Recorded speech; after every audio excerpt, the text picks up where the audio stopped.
Greetings, Twitch chat, YouTube, Wednesday Night Vintage. This is gonna actually be the second time I play this deck on stream. However, the first time really didn't go well. Wasn't in a great spot. But now I've been feeling more confident here. This is a brew we've been working on in the Discord that Not Me started. It is a Devoted Druid combo deck using Swift Reconfiguration, which is a commander card. Basically, you cast Devoted Druid and you turn it into a vehicle, and then it can make infinite mana and doesn't even have Summoning Sickness. So pretty sweet. You also can go infinite green mana with Devoted Druid and Vizier of Remedies.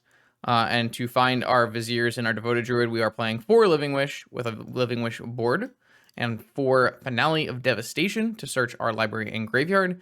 The nice part about Finale of Devastation is it also, you can utilize the infinite green mana to immediately kill your opponent. We are playing some amount of tutorable targets in the main with Vizier, Walking Ballista, Collector Roof, Sea Spinner, Outland Liberator.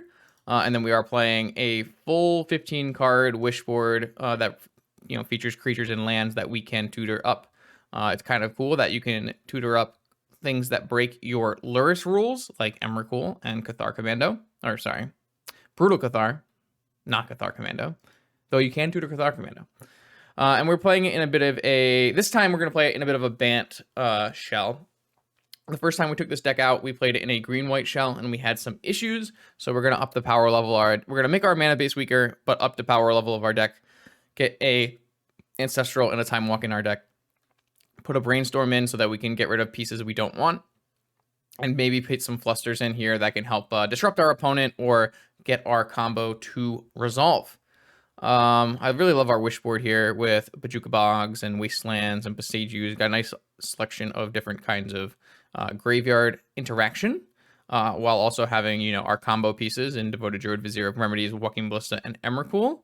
And then also having, very strong hate pieces like Collector Roof and Lavinia. We're also trying out this guy, which is sweet. Kind of like a Meddling Mage Revoker. Hopefully we can do something cool with that. That'd be pretty sweet. Things to note, there are many ways to build this deck, and because none of them have ever had any success, they could all be good, or they could all be bad. Here is a list of things that you might comment in chat. Why is there no Karn? Why is there no Stoneforge Mystic? Why doesn't Karn and Stoneforge Mystic find the the artifact equipment Luxier, which goes infinite with Druid? Why don't you play Saga in that deck? The main answer is that is a different deck.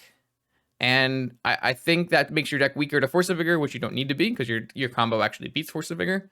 But it's certainly something someone else can try. If you don't see the content you want to see, be the change you want to be, and go make your own vintage video. There's also various splashes you can do. Here we're going to try splashing blue. Last night we didn't splash at all. You could also splash black, and then you can play Deathray Shamans, and you can play Demonic Tutor and Vampiric Tutor. Could be good.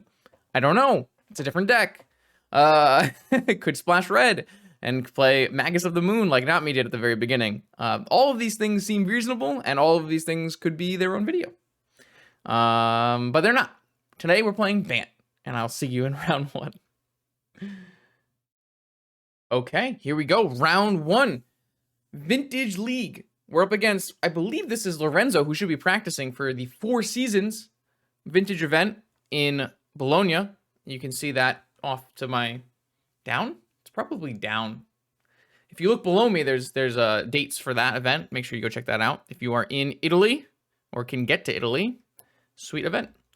I don't know what they're playing. I have no idea. What do I have? I have infinite mana, nothing to do with it, but I have access to Flusterstorm. Is this hand good? I don't know. I'm gonna try it. It obviously is a piece or 2 short, but it has some reasonable interaction pieces, and it's not the worst hand I've ever kept. But again, we did learn in a previous stream that maybe I should be mulliganing these kind of hands for a more aggressive combo-oriented hand, so not sure.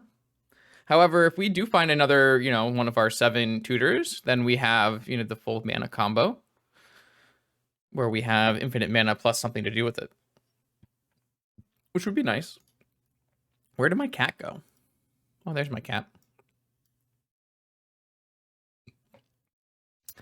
If I remember correctly, My opponent liked to play a mono black combo deck, but I don't remember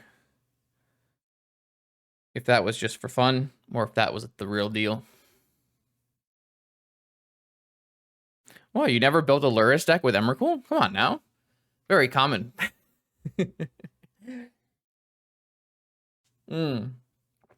Doomsday or Tinker? Death? Okay. Doomsday or Tinker slams Deathrite Shaman. All right, so this is kind of a worry when you keep a reactive Flusterstorm Force of Vigor hand. Not very good against Deathrite Shaman. I've immediately been kind of punished. Not much I can do about it though.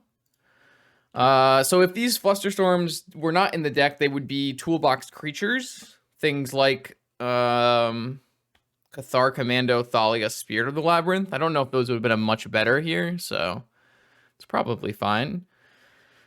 Our game plan should be deploy some mana and then cast Living Wish with Flusterstorm back up.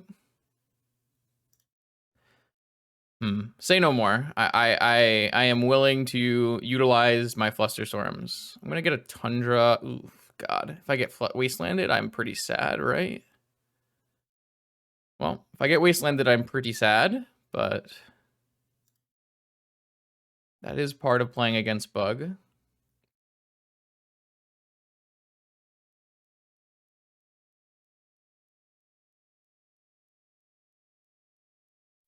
I think this is like a high enough value. Like, Bug is not going to have all the strongest blue spells. Oh, there will always have a Moxen, though. So I think getting value off of Flusterstorm on a Brainstorm is totally reasonable. So now I need to consider whether I would like to cast Wish. So my opponent could have Flustered back. They could have Negation here, though. I'm going to just pass with everything up. And then next turn, I'll Wish with Fluster up, maybe, depending on, what their situation looks like. And then... Oh, this is an Endurance. Okay, sure. I wonder if there's any value in reconfiguring this. I don't really think there is. Currently, I would put us as quite far ahead, right? They have one card left in their hand. We could make infinite mana, but can't do anything with it, though. So maybe we're not that far ahead. But this is not a fast clock, even with the Deathrite Shaman.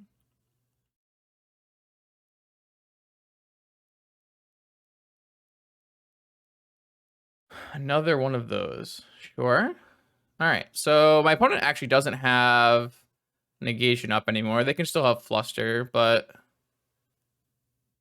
I don't think we should wait any longer. I don't know if waiting any longer really helps us. I mean, it helped us against exactly Fluster. If our opponent's last card is Flusterstorm, then waiting does help us. If our opponent's last card is anything other than Flusterstorm, it's not as good. But we also don't have anything to do with our infinite mana, so I think we can get away with another waiting.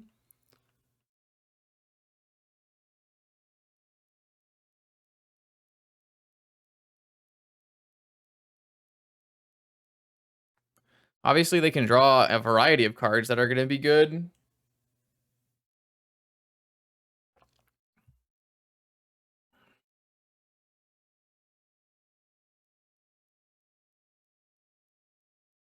All right, so the clock is definitely getting up there.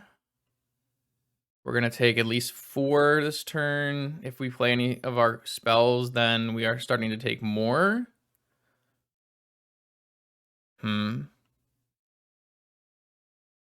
Why does my sideboard keep closing? It's very odd. Wasteland. Okay, well, I am going to cast Living Wish. I'd like my sideboard to stay open, please. I'm going to go get a Devoted Druid. Am I gonna be able to win if I keep Devoted Druid here? Like, I just might die, right? Kind of need it, though. Like, I could get a Brutal Cathar, I guess, and hit their Endurance with it, but... What if I get a Scheming Fence and turn off Deathrite Shaman?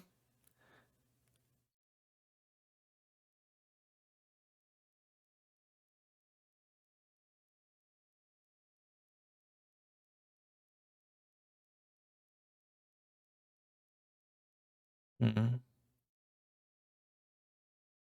If I was gonna do that, I probably should have reconfigured this Endurance a long time ago. What kind of sizing is this? 2, 3. Obviously, I have infinite mana next turn. I'm just worried I'm going to be dead, right? So my opponent's going to eat this Deathrite. I'm going to go to 8. I'm going to take 4 and go to 4, and then the next 2 spells kill me. I'm just going to get Deathrighted out of this game. All right, I think I'm actually just going to get this Scheming Fence. Let's try it. I just don't see the Devoted Druid winning the game.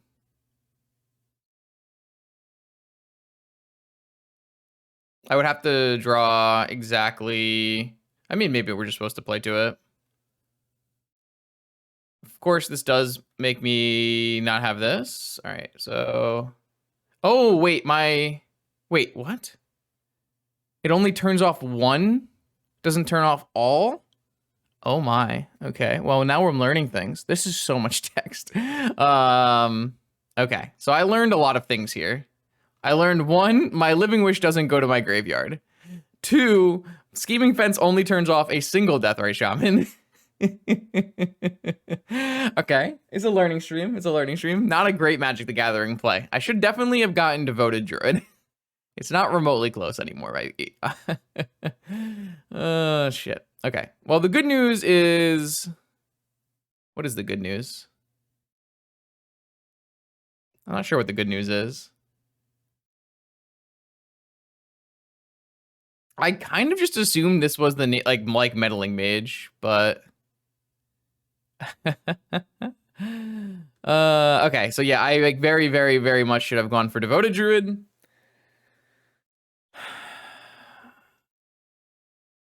Alright, well, I'm gonna block this Deathrite Shaman. So that was kind of an interesting attack. The problem is I'm still dying to 3 power creatures. I do have, like, I can actually eat their Deathrite Shaman, though. I literally drew the full combo, by the way. We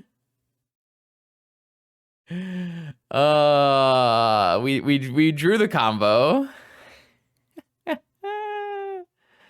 right, so I have infinite mana this turn. Can I do anything with it? No, because I will be 1 mana short on Luris. I don't have any good tutor targets, right? Liberator. I'm very, very sad I just lost the win, right? Oh, well. Okay, we have to move on. Oh, no, I could. No, there's no lands in my yard. Okay. So should I just get a Druid? And then, well, the problem with the Druid is, say, I eat this Deathrite Shaman and I block. It's fine, I guess.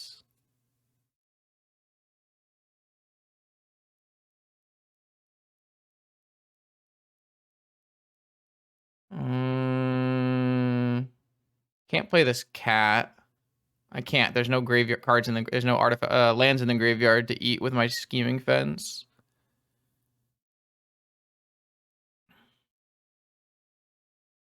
I kind of have to eat this now while this is tapped out.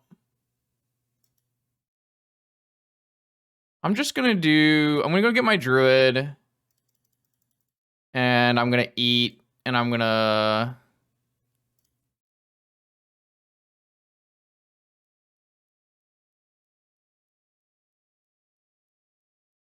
Oh, what about Destiny Spinner?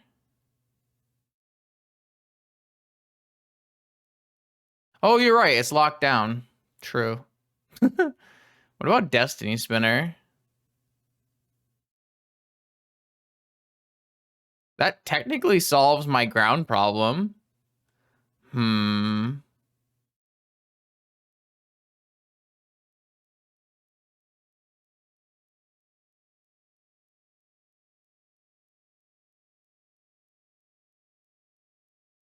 Actually, that might actually be right.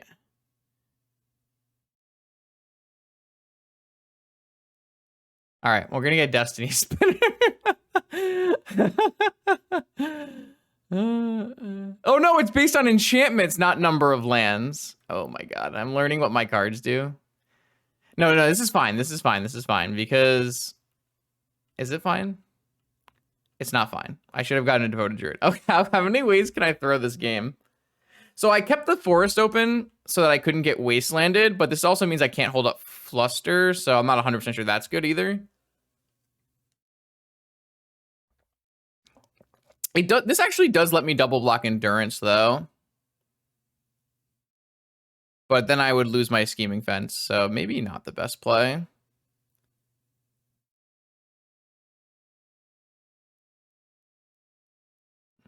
I guess I can lose. No, I can't lose to Endurance. Yeah, okay, sure.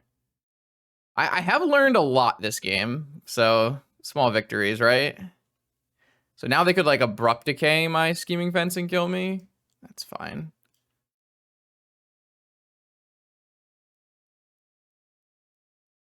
Okay, so now I can play Luris and it's not counterable.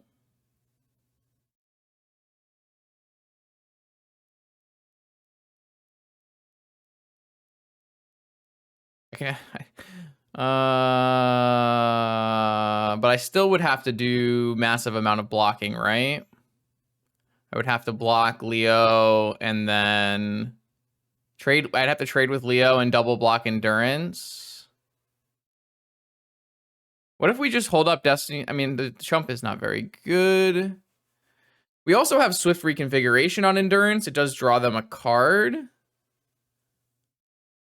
Oh, I guess I can Vigor the thing that I Swift Reconfiguration as well. I'm aware Luris has lifelink. I guess I could only block once and trade, but I don't know if that's the best for us. I mean, All right. I think playing Luris, tapping correctly. I think playing Luris is the best. I just don't know. What a weird game where opponent has no fetch lands. I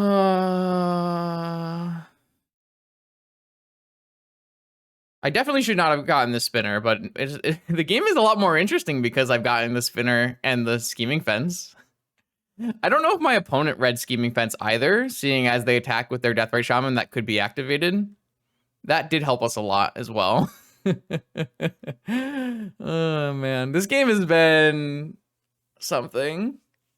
Magic the Gathering cards have certainly been played. Okay, so here's a Wasteland. This is actually kind of good for me if they Wasteland me. So now what I can do is I can block, I can reconfigure. So I don't even have to chump with Luris, kind of. Like, if they don't attack with Luris here, I can just turn the Endurance in... Or I guess I could just chump with Destiny Spinner and then replay Destiny Spinner. Okay, so I guess I'll just trade with Luris then. Or what if I... don't know. It doesn't really work. Don't really want to let them activate their Deathray Shaman. I guess I just trade and I go stay at 2 and get rid of the Leovold. Kind of feels bad.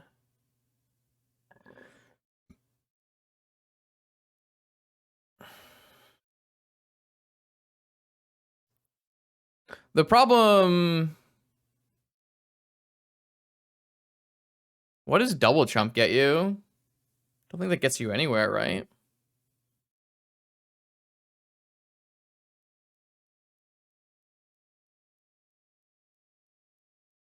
No, I think I just trade. And then I can start gaining health.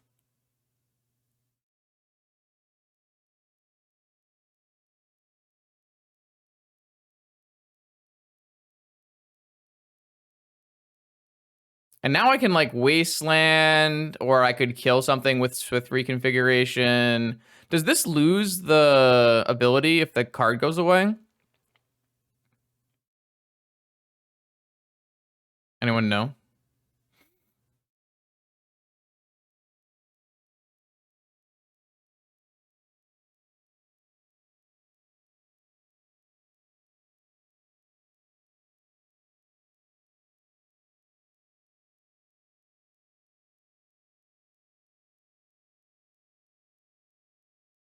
I might reconfigure this endurance and then vigor them.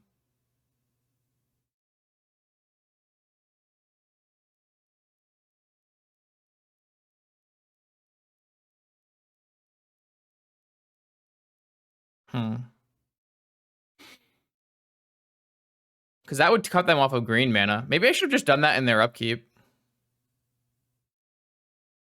Oh, no. Wait, I can Flusterstorm this, right? So I'm going to do 2 spells. I'm going to do reconfigure your endurance. Can't be countered. And then I'm going to fluster your Assassin's Trophy.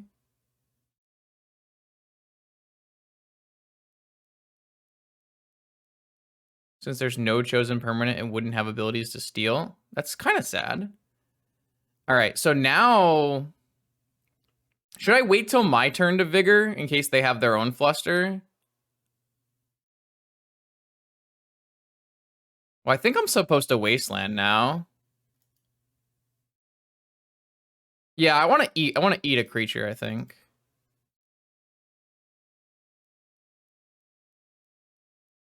I think the ability is linked, but I'm also not confident. Oh wait, I have 2 enchantments now.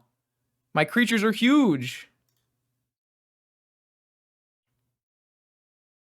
Where's the... Oh, there it is. Okay, I don't think I've played this game very well, but we are winning because bug. Oh shit.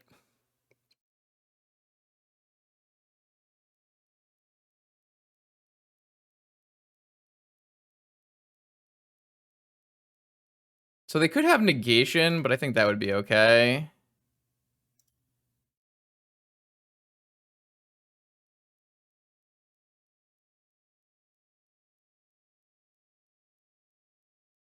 All right, I'm gonna get in. If they want to block with Deathrite, I think that's okay. All right, they did not block with Deathrite. Beautiful. Oh wait, should I eat so that they can't cast Cruise? Probably. That was actually my first time vigoring a creature, yeah.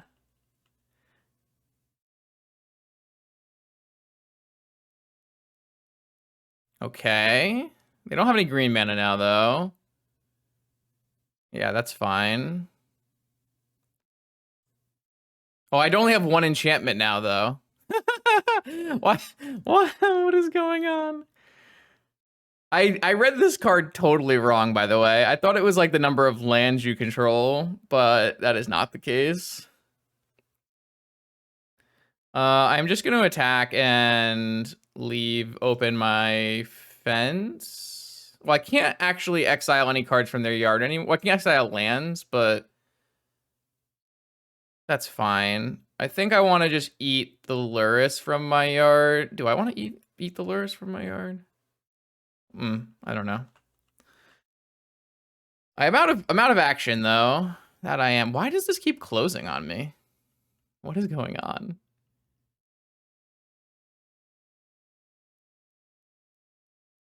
Oh my god, I can activate this with any color. Motherfucker. So my opponent is going to have 1, 2, 3, 4, 5, 6, 7, 8, 9. Okay, so they got a fetch land though, so they can cast a cruise no matter what. 1, 2, 3, 4, 5, 6, 7, 8, 9. Okay.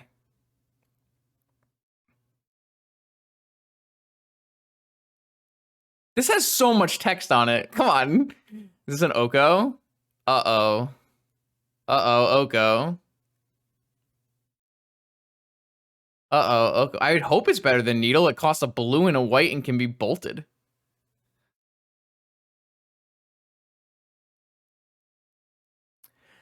The Mox Sapphire land to play Oko, not ideal for me. So the good news is, I don't know exactly what this Oko turns off, by the way. No clue. Absolutely zero clue what this Oko actually turns off. Bad news is if they make an elk, I can't actually block it anymore. I'm gonna have to double block it or something. Uh-oh. Can't attack it, so they can trade their Sapphire for my Scheming Fence. Oh no. I'm just gonna lose to Oko after all of this. After all of this effort, I am just going to lose to Oko. Wait, why can't I activate this? Oh my god, it's no longer a Deathrite Shaman. It's no longer... Oh my god. It no longer has abilities to steal with my Scheming Fence.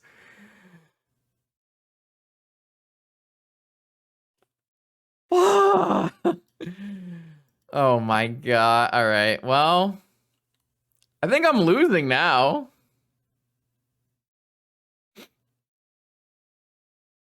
I think we're losing now. Can I kill this Oko? No. Jeez. I have made so many mistakes this game just not knowing what my cards did. This oof would have been great last turn when it would have stopped them from playing Oko. Oh man, I can't beat Elks, dude. All right, well, yeah, I mean, I have to do the double blocking, that's for sure. It's okay. It's okay. I mean, they're gonna kill my Destiny Spinner and unlock the Force of Will in their hand, but I guess I could have also stood up a thing and blocked the Sapphire, but this way I can attack Oko at least. I guess I can't attack Oko. Oh my lord. We have definitely been murdered here. What about our Ancestral Recall that we put in our deck? Where's that? Where's that Ancestral Recall?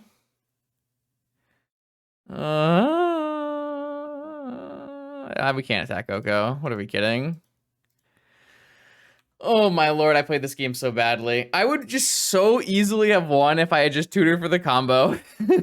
But I messed up so bad. But to be fair, this game also should have been over. Like, opponents just attack with a Deathrite Shaman when they didn't need to, and got rid of the Deathrite Shaman that could use abilities. Oh, man. This card has been better and worse than I thought it was, like 6 times. Oh, shit. Too funny.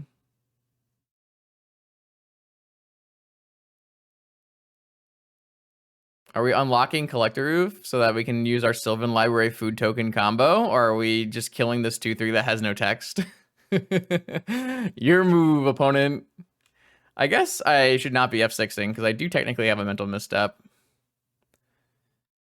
Oh boy. All right, what do you got for me? Jeez, second Leovold, okay. All right, well, I have successfully died here. I'm off it. I played this game badly. I deserve to lose. I definitely could have won this game. I don't know why I'm playing so defensively these days. Probably need to reconfigure my brain. All right, so against this, we don't want 4 Vigors. We need to find 4 creatures that come in that do not ruin our Luris thing. Yeah, I mean, we could have drawn Ancestral. Not after that. So I'm going to bring in Scheming Fence, Lavinia, Cathar Commando, and I guess I will leave in a Force of Vigor because I don't want to bring in any of these other cards. Sure. That's fine.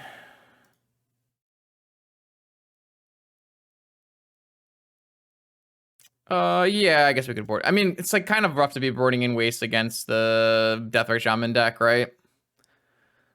We don't really have great answers to Deathrite Shaman. I don't think Wasteland is a very particularly good card. Yeah. Ooh, man, that was a very bad piloted game.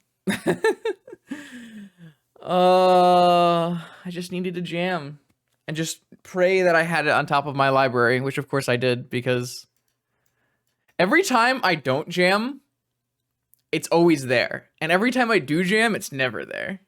I did update the cardboard live multiple times, didn't I? Oh, is it named Bant now? I changed the name. My bad. Yes. Okay, it's updated.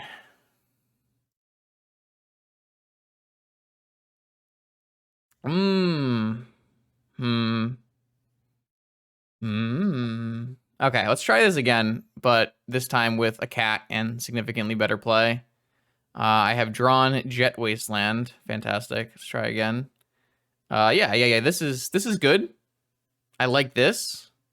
I accept. I think what I'm actually going to do is lead on Noble Hierarch, hold up Fluster, because then on the second turn I can go Devoted Druid, hold up Fluster. I mean, holding up Fluster against Bug is not great, but I don't really think well, the thing is with Druid is if I play Druid, I can make 2 mana with it next turn, which means that I could get a Vizier if I hit like another combo piece. I think maybe I'll just play the Druid. I don't know, like I have the Flusterstorm to protect my cards. Did I mulligan this game? That's unfortunate. I guess I have to get rid of this Boseiju. Another problem is I probably have to search. Maybe I don't have to search for a basic because I have a Noble Hierarch. All right, I'm going to go Emerald Noble Hierarch and just not fetch. That seems even better.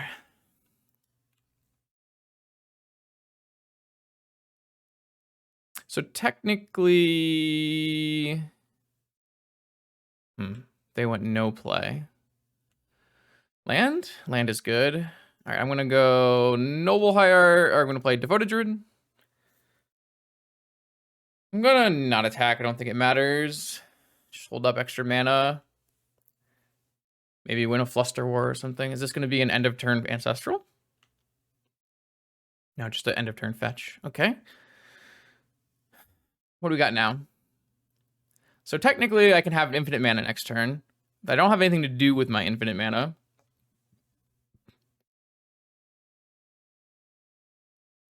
Don't care about a Tarmogoyf very much. Of course. Is there another creature we would rather tutor than a Vizier? Not really. So what can I do? I can double fetch white sources. I could go Devoted Druid, Emerald, Savannah, Devoted Druid, or Devoted Druid, and get a Vizier, and then I would still have the ability to go infinite green mana plus white mana to play Aluris.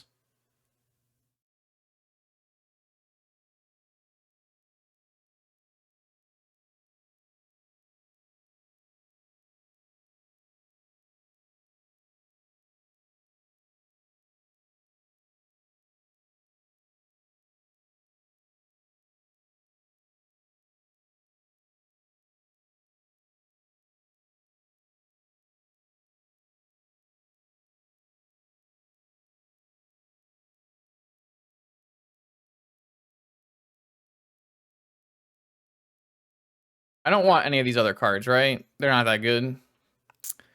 Nah, they're not that good. All right, so I will get a Vizier. And I will untap.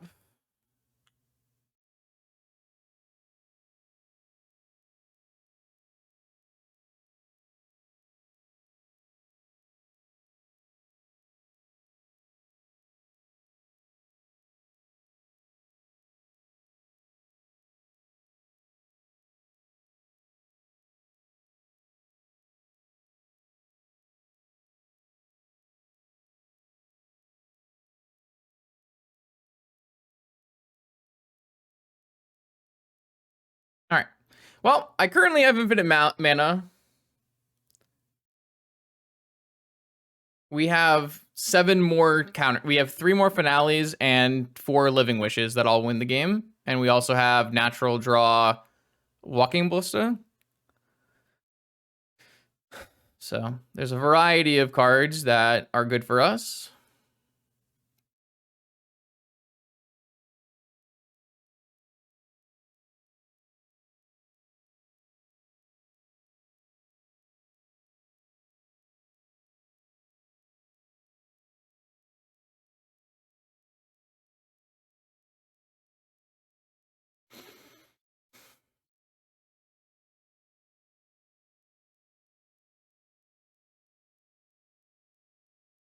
All right, boom, we won the game. Very nice.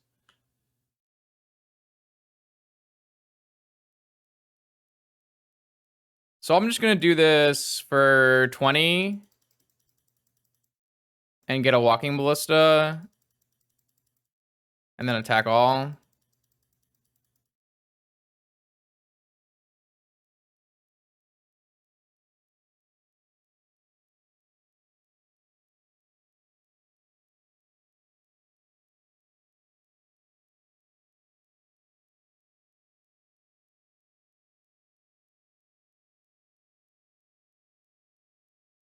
Well, I guess they can have a counter spell. I didn't really consider that. I do technically have a counter spell beat with Fluster, so they'd have to have double counter spell because we can always beat a Fluster with Devoted Druid.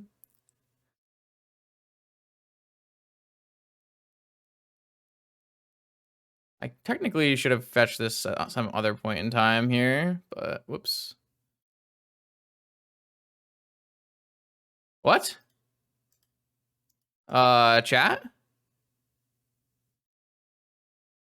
What's happening? Oh, I have auto mana on or something? Oh, I have auto mana on. Okay.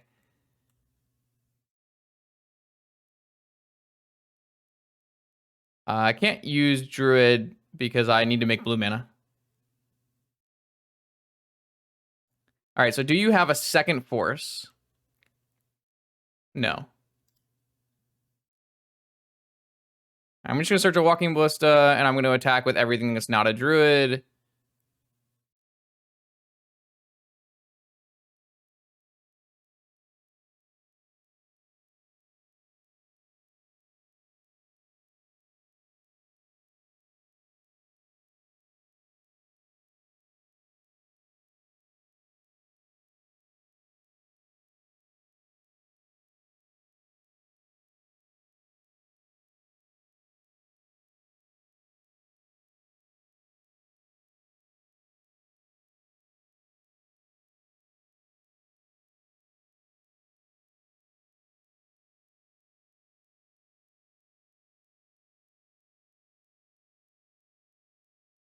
They might just be playing the clock.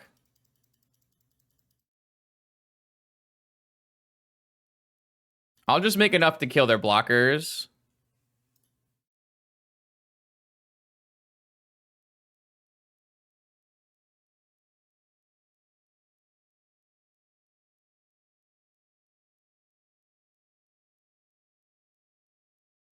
That seems like the best use of my time.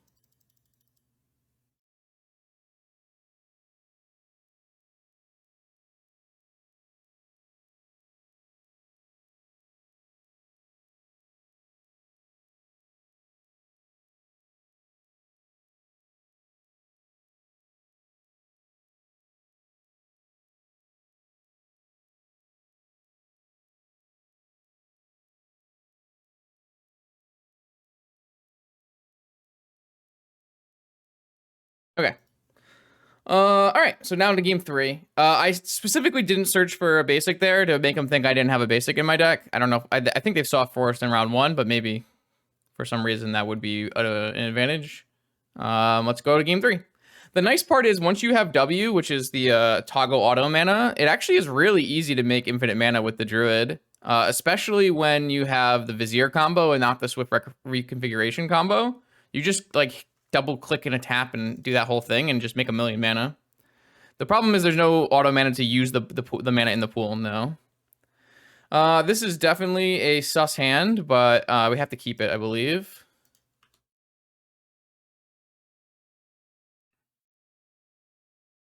If you use lands, then click on the card you want to activate. I don't know. So my opponent has Gataxian Probe, so they know my hand. I'm just going to fetch basic, play Noble Hierarch, and then we're going to move on from there. We don't have other plays here, obviously. I don't want to get Wastelanded, so definitely want to fetch basic this time. Obviously, we can get Assassin's Trophy now, and we don't have a basic to fetch, but say Levy.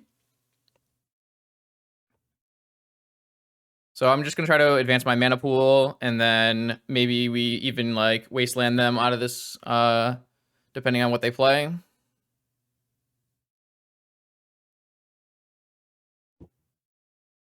Sylvan Library. That certainly makes it a lot harder to waste them out of this. I don't know if it's still going to be worth it. I think what I'm going to start by doing is just going to go Noble Hierarch again plus Time Walk. I'm going to get, I don't know, Tundra? Oh, I don't know why I got Tundra. Maybe Tundra's terrible. See, I kind of want to have like a True Name Nemesis in my board here, but... I mean, if they want to force Time Walk, they can force Time Walk. I don't care. I probably will still strip mine them, though.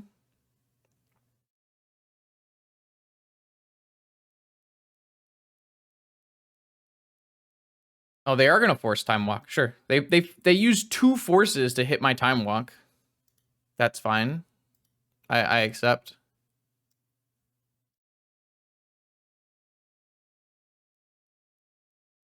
I probably would have shot the library down if I got a Time Walk turn.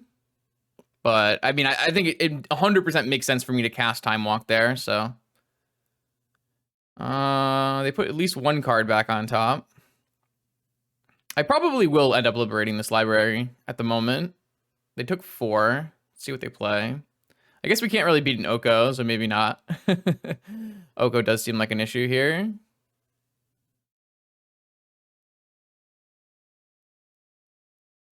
Looks like they just have an Oko. Ballista. Does that kill an Oko? I can do 2 to this and then play a Ballista for 2 and kill the... They forgot to activate their Oko. So I am going to kill their Oko. Normally you cannot kill an Oko, but this time they're going to let me kill their Oko. Playing a little too fast. Don't believe I'll be strip mining my opponent. Feels like that's a failed effort.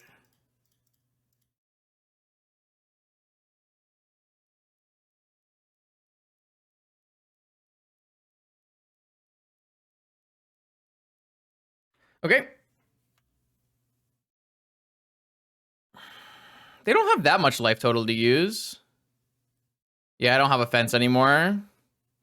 I had to bring it in because I had all these Force of Vigors to bring out, which I think is fine. All right, they took another 4 damage and found a fetch to cycle or to shuffle. They're at 7 life with 4 cards in hand. That's not the end of the world here.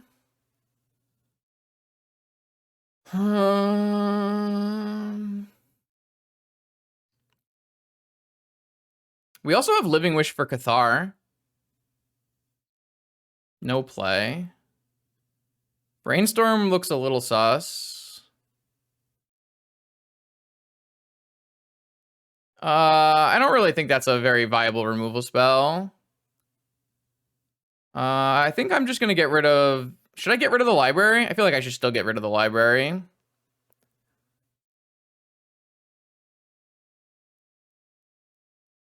feel like I'm still just supposed to blow up this library. I'm just going to put the Lurrus in my hand.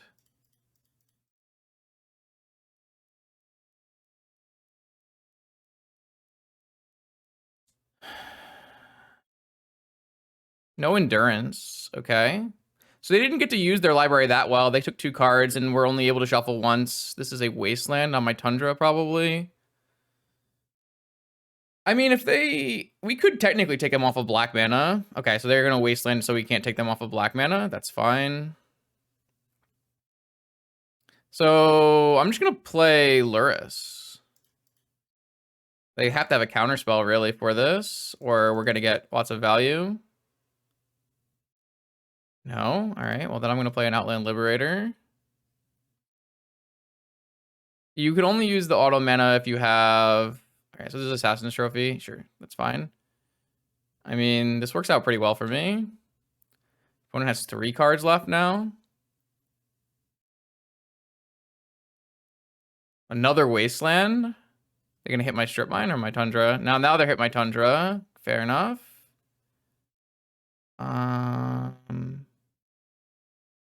Huge misclick on the Oko. I agree. It's kind of unfortunate for sure.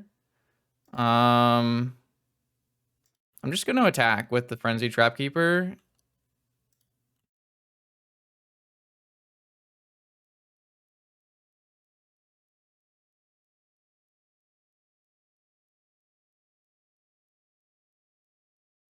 Yeah, we probably lose this game if our opponent doesn't misclick with the Oko, but I mean, I'll take it.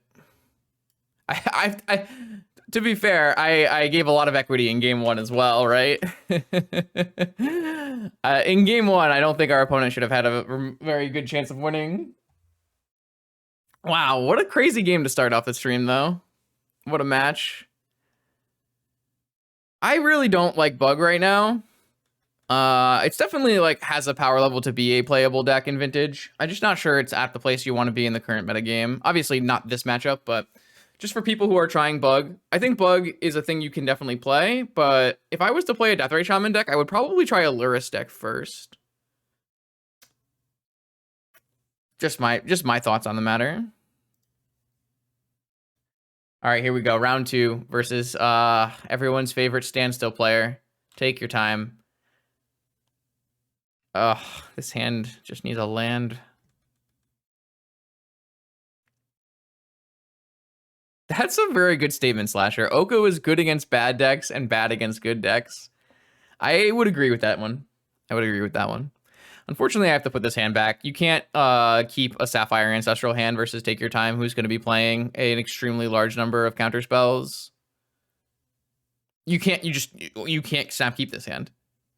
Like, I cannot snap keep this hand. It's not even remotely in the realm of keepable. This is a lot better, though. Just gonna get rid of this pedal.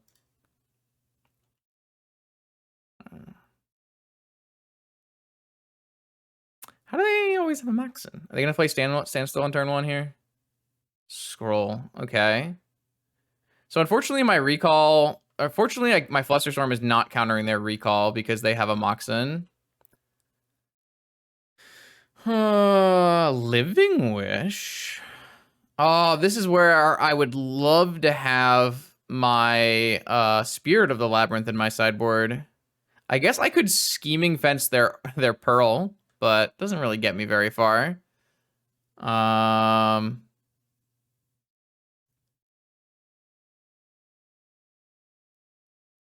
This is the point where this is the exact hand where it would be good to have Spirit of the Labyrinth, huh? I could still technically... No, I actually could never get... I could never cast a Living Wish off of Lotus, huh? I could never cast a Lavinia off of Living Wish Lotus. It's kind of unfortunate. All right, so I'm going to play Tropical Island, Lotus, Living Wish, Noble Hierarch, and Noble Hierarch or Flusterstorm, depending on what my opponent does here. Okay, and I'm just going to get the Druid.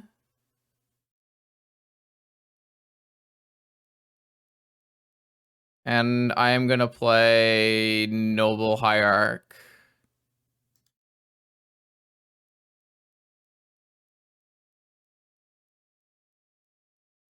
And I'm sure they have... Like, if they don't have land, it actually makes the Flusterstorm like a game-winning play. If they do have land, obviously it just does nothing. But I think that's acceptable in this situation. All right, they have Strip Mine. Okay, of course. Oh, we're gonna wait. All right, Ancestral on my upkeep. Yeah, I mean, I wasn't like stopping this anyways, so.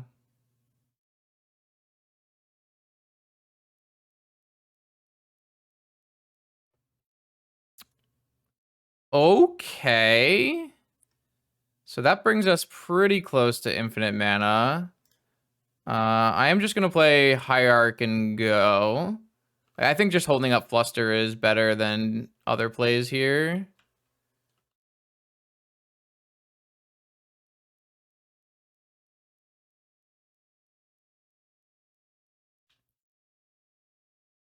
Unfortunately, it's going to be hard to protect our cards from their Flusters, but...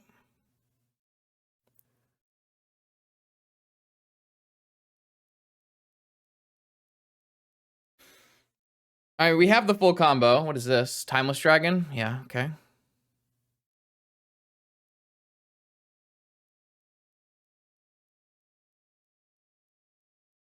I attacked with a Noble Hierarch that had 2 Noble Hierarch Exalted triggers.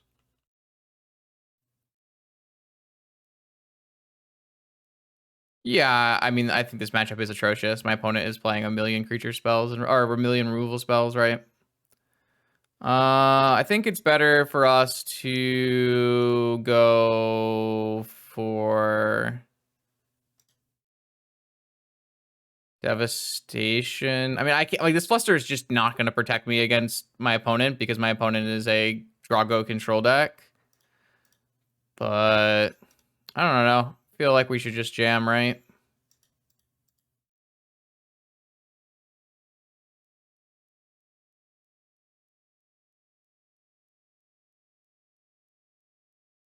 It's just a really bad matchup. Wait, what is this? Well, Fluster will protect me against Hardcast Mindbreak Trap.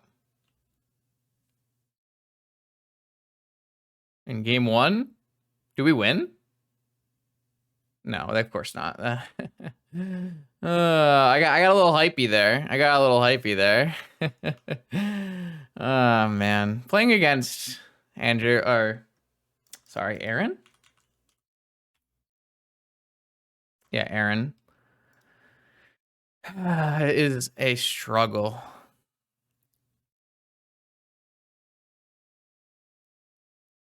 All right. Well, the good news is we still have.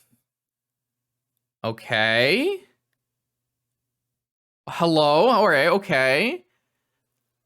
So this one is not flusterable, but it is hardcast forcible. Can we play around it in any really reasonable way besides maybe like end step swift reconfiguration?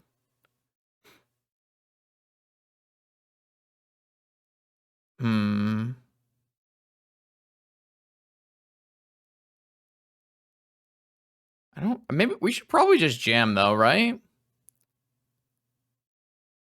No, we have to reconfigure this.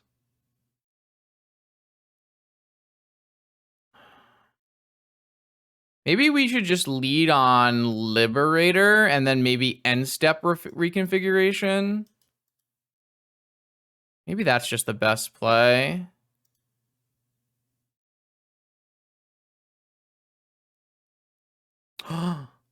Snap. What is this? Snap Ancestral?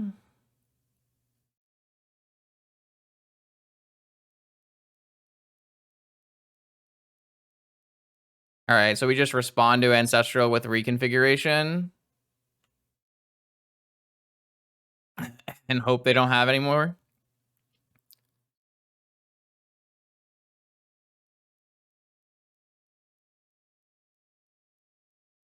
And then we have to also hope that. Come on, fucking Darren! This guy.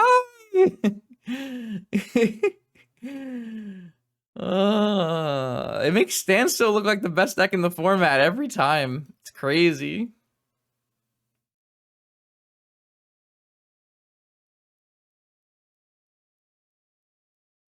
I mean, to be fair, when you resolve Ancestral, you do sometimes have everything. We couldn't really stop them from ancestraling. It's kind of sad because I think I would have gone for Spirit of the Labyrinth play if I could have done it, but maybe they would have just forced it. If my sideboard goes back one more stinking time, I swear.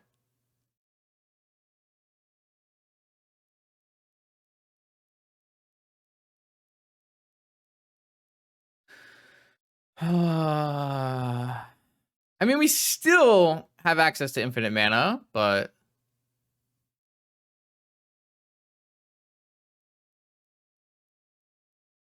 I have not cast very many Ancestrals today so far, huh? Unlucky, really?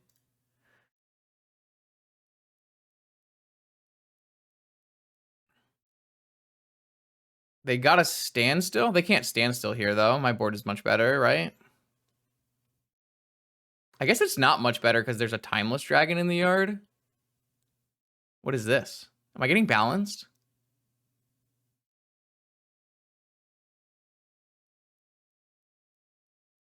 Timeless Dragon?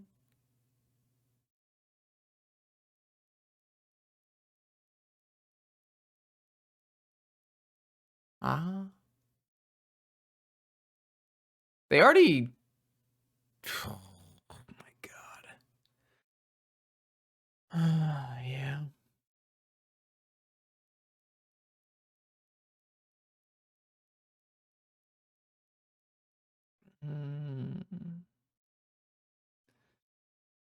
There's just nothing super good in my sideboard, right? All right, we'll start by attacking Narset here. What does this do exactly? Activated abilities. So I could get... yeah, I should have done that. I should have killed my Druid in response. I didn't do that. Too tilted. You're totally right, though, of course.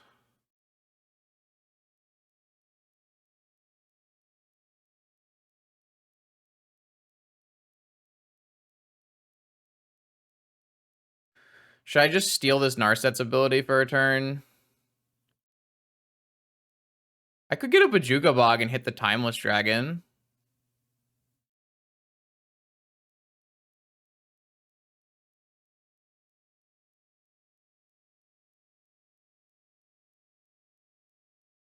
I can't use the ability of the loyalty ability, but it at least lets them not activate it. I think I have to actually get the bog so I don't lose this stupid dragon again. I've lost this dragon a lot.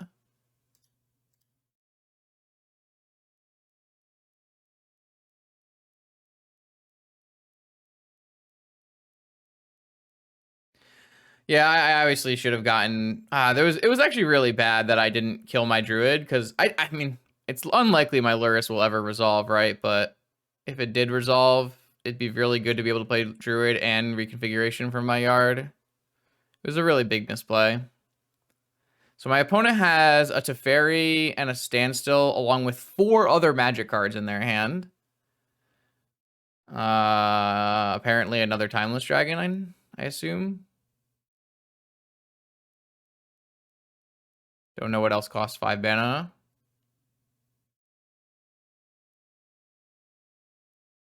I feel like you would just cycle it instead, though.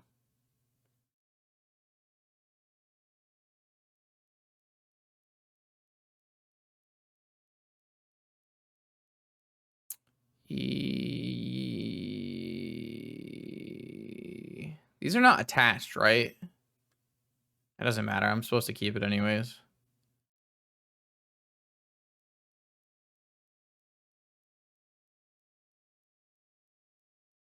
Wasteland.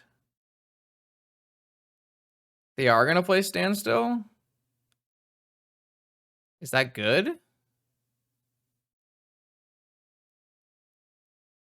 Maybe they already have second... Maybe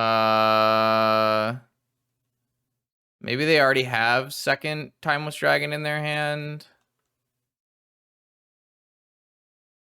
I got punished a little for not playing Pearl here. Yeah, they have second Timeless Dragon in their hand. Yeah. All right, let's go to game 2. Holy shit. Classic. Think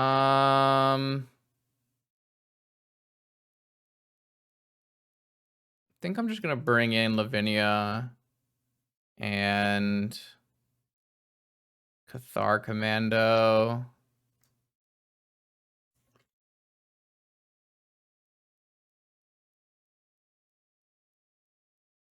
That looks fine.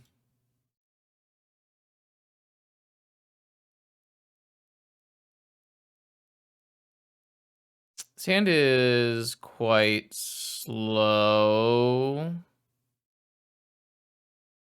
No, my mana is already incredibly bad. I can't afford to add more Besagers, and they haven't even been good anyways. Oh, you mean just because of Standstill? Yeah, that's possible. I didn't really consider that. That is definitely possible. I really dislike this hand. I think it just has too many tutors in it. It's going to take too long. I just want something better. I guess this is technically better, yeah. It's not much better.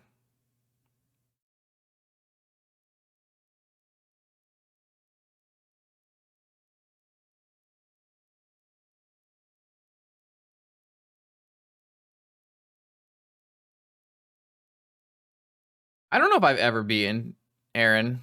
I swear. Feels like I always lose.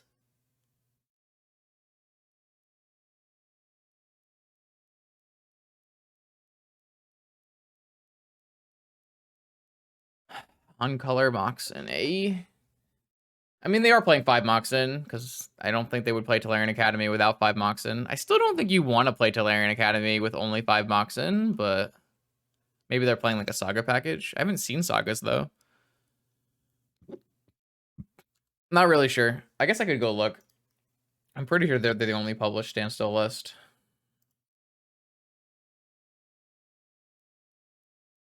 They don't have one published recently?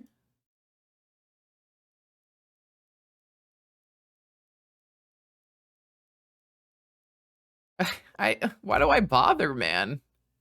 Like, I even played a creature on turn 1 to beat the Standstill player. It just doesn't matter. It just doesn't matter.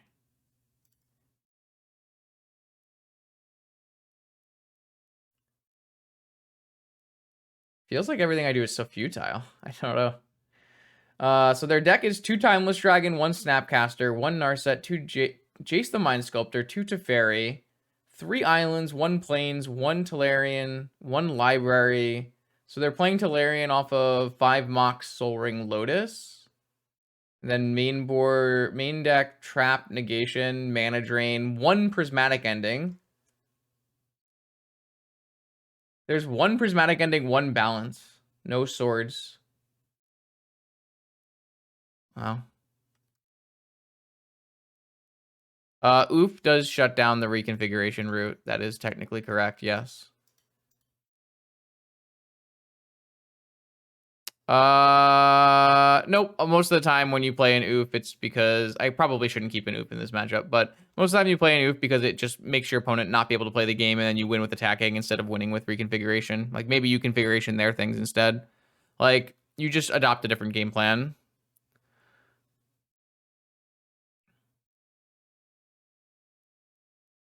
So I have taken my opponent off of white mana because their deck is playing Wasteland, Library of Alexandria, Tolarian Academy, Basic Island. However, of course I drew a Mox Pearl. However, I'm still very far behind. I want to take a blue land in case I draw an Ancestral of my own. Do I have a Wasteland I can get? I do have a Wasteland I can get. Gonna just get my Wasteland here. I think it's better than getting Devoted Druid.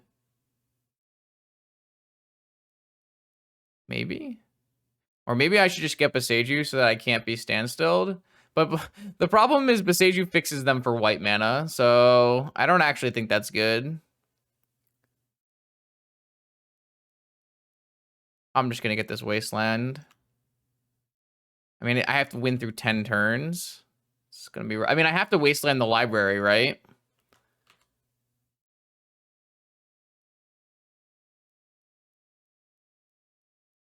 Like if they go Standstill library here,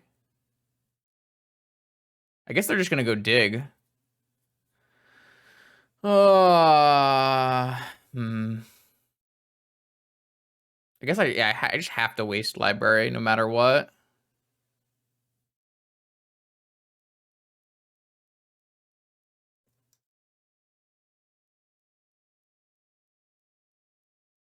Yeah, that's gonna fix their mana. This is just looking extremely bad for me.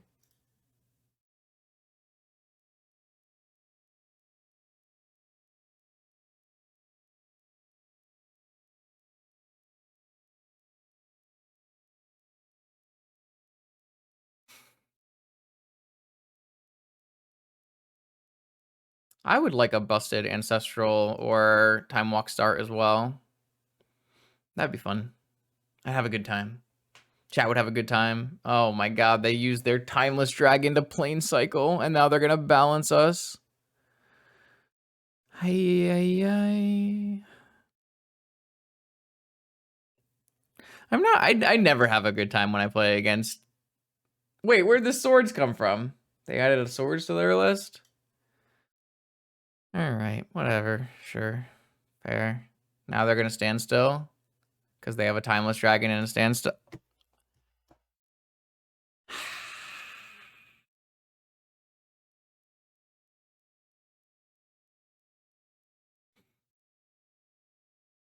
Alright, I'm just gonna wait until I have I should just get my lures into my hand right now. I'm gonna wait until I have either a combo piece or something, and then try to kill them in one go, and hope I can get through their 20 counter spells.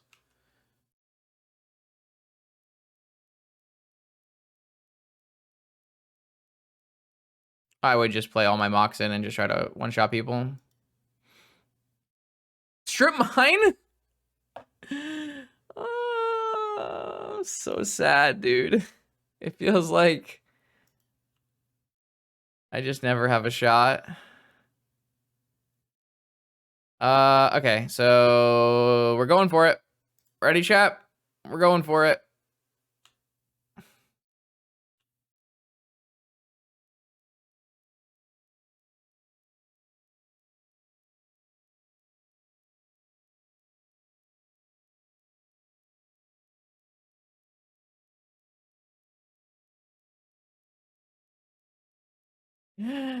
Of course.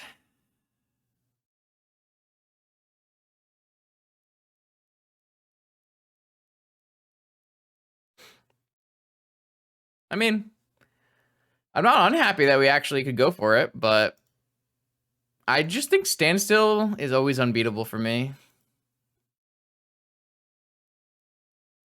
Doesn't really matter what I'm playing either. Just get wrecked. Over and over again. Need to hit a land here. We did hit a land. If I had waited, I could have killed the Standstill. Hilarious. Fantastic. God bless.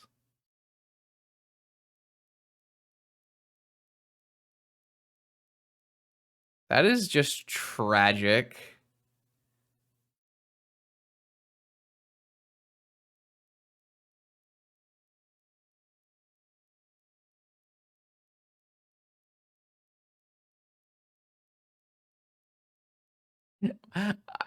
It's just impossible. It's just actively impossible. This guy. Ugh. Okay, yes. Classic Justin plays against Standstill, gets absolutely demolished. 0-2. Yikes. Here we go. Round 3. Let's rebound. I've got a cat. Ooh, this hand's nice. We have a restricted card for... I guess technically we have cast Time Walk. It just got countered, right? We haven't cast any Ancestrals yet, but we have cast Time Walk. This is a nice hand. It lets us do... Oh, it's not a nice hand, right? Okay, so unfortunately, I'm on the draw, but I know my opponent is on Dredge, so I can mulligan this hand. Like, I was going to keep this hand, but actually now I have to mulligan. I have Living Wish. So, like, I technically could go turn 1 Noble Hierarch, turn 2 Living Wish for Bog, or Waste, or Tabard. Maybe that's actually good enough, now that I'm thinking about it. I wouldn't even go... I would actually go turn 2 Time Walk plus Flusterstorm. Is that too slow on the draw? It would definitely be good on the play. Is it too slow on the draw? I don't know. It kind of depends on how good their dredging is.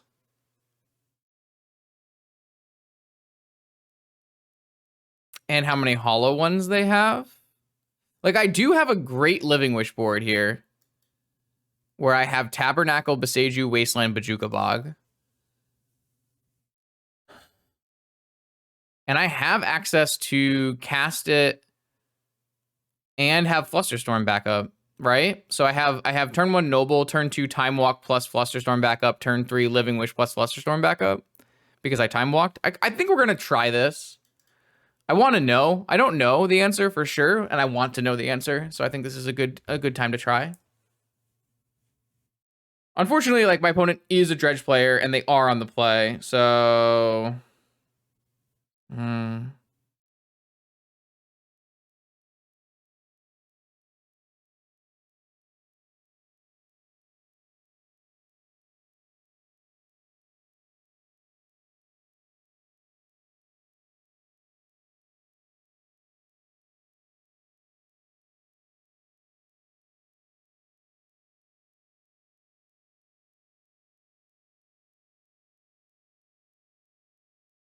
I mean, like, any hand with a Wasteland in it is technically better than this hand. So my opponent has now mulled to 5 and exiled another set of two sets. Okay, so I actually think it's going to be good enough now, because my opponent has mulled to 4, mulled to 3, and has done 3 powders. That's really unlucky. Holy crap. So down to 2? Wow. That's incredibly unlucky. Down to 1? That's like a 0.01% chance to not find a Bazaar going to 1 with...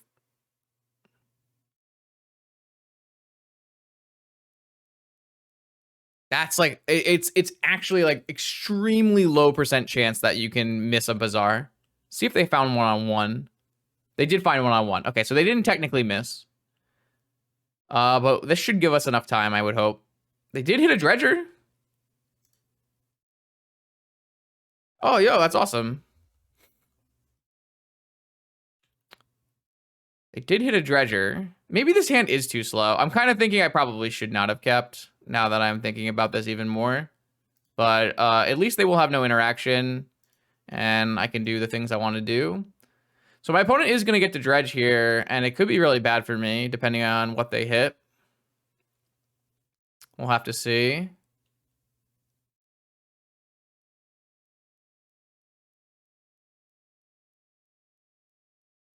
It's about 0.1 to miss, yeah. Okay, so they didn't hit a second Dredger. They did hit a Chill. Okay, that wasn't a very good Dredge.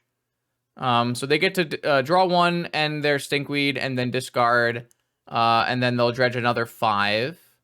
And depending on how this Dredge goes, I can theoretically Wasteland will be the best play. So we'll have to see how this Dredge goes. So I get chilled, and then they Dredge this Imp. And if these amalgams don't come back, then we can... Okay, the amalgams didn't come back, so... It's actually kind of tough, because they have a Dredger in their hand. They have their best Dredger in their hand. Well, I'm definitely going to Time Walk. I definitely am going to Time Walk. I was always going to Time Walk here, because I could Time Walk with Flusterstorm backup, then I could Living Wish with Flusterstorm backup. That doesn't matter now. Now it just matters what's my best play. And I'm not 100%. I should probably have gotten Tropical Island. Yeah, I probably should have gotten Tropical Island. It looks like it's going to be waste because their dredgers are not very good and they're not very many, but it's not guaranteed a win if we do waste.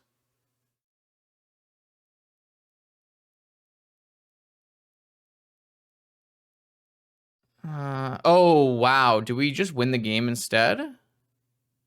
No, right? Because this is enough to get us infinite mana, but we won't have anything to do with it.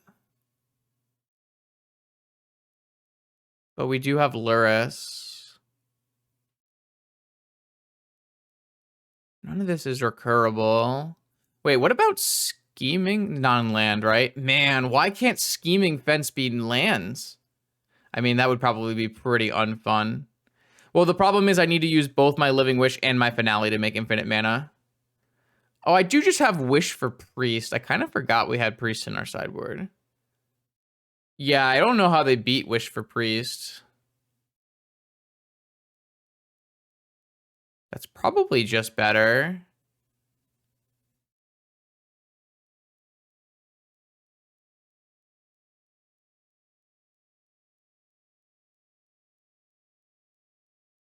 That's probably just better. Yeah, we cut the white guy, but we do still have a bog. Priest is going to stop almost everything except for, like, chills, right? So I don't know how they can beat a Priest here. I did forget about Priest. I was just looking at my lands mostly. Is it worth it to play a Destiny Spinner off of this Lotus? Doesn't really feel like it, right? There's no really reason to do that.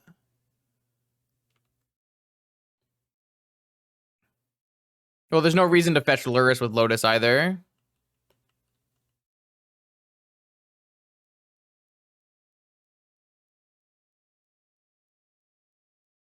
Priest is not a combo with Finale. That is true. Don't think that matters, though. We're, like, pretty far away from Finale doing anything. Like, we're going to play a Luris, like, regrow our Lotus, play a Destiny Spinner, and just do some attack. Like, opponent, like, has chills, right? But not enough chills to kill us. So, them dredging doesn't do anything. Like, they can't win from here. So, I don't know what they're doing exactly, actually. They should probably be drawing cards so they can play Hollow Ones. Like, they just can't beat Priest currently. Living Wish, actually, is funny. You think they'll concede if we Living Wish Bajuka Bog now? Should we do that, though? Why is my Luris, like, way... My Luris is way on my other screen here.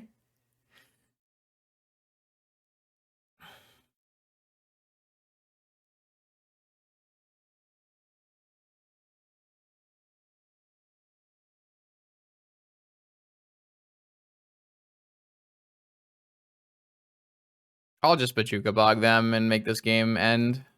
Wait, no, then they're gonna actually not dredge. That would be really bad. Maybe I'm not supposed to do that. I mean, I can beat a Hollow One anyways, so let's just do it. Oh, I guess we can just get rid of their Bazaar. Yeah, that's probably even better.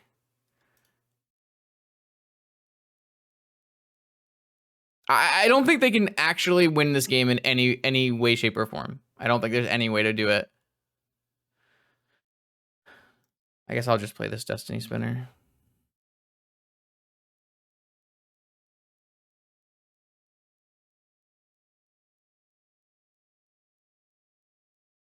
We also have Lavinia. You get Lavinia, and they can't cast spells. I mean, most of these cards are coming in post-board, right? We're gonna probably have a very small, much smaller package post-board.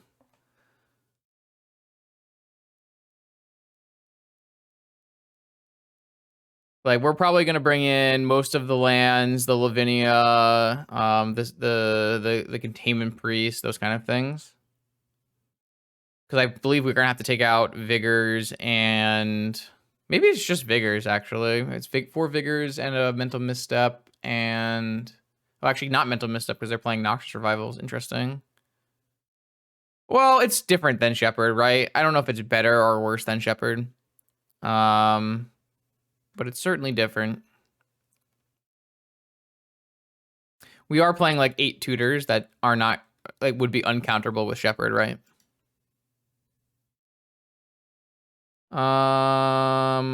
Okay, let's just bring back a Black Lotus, and I guess we will stand up a creature for fun. Get in there. I haven't done that yet, so I kind of wanted to.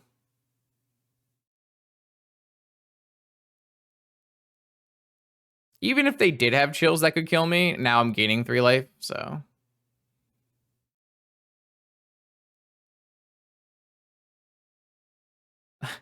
This is definitely not a combo with this, though.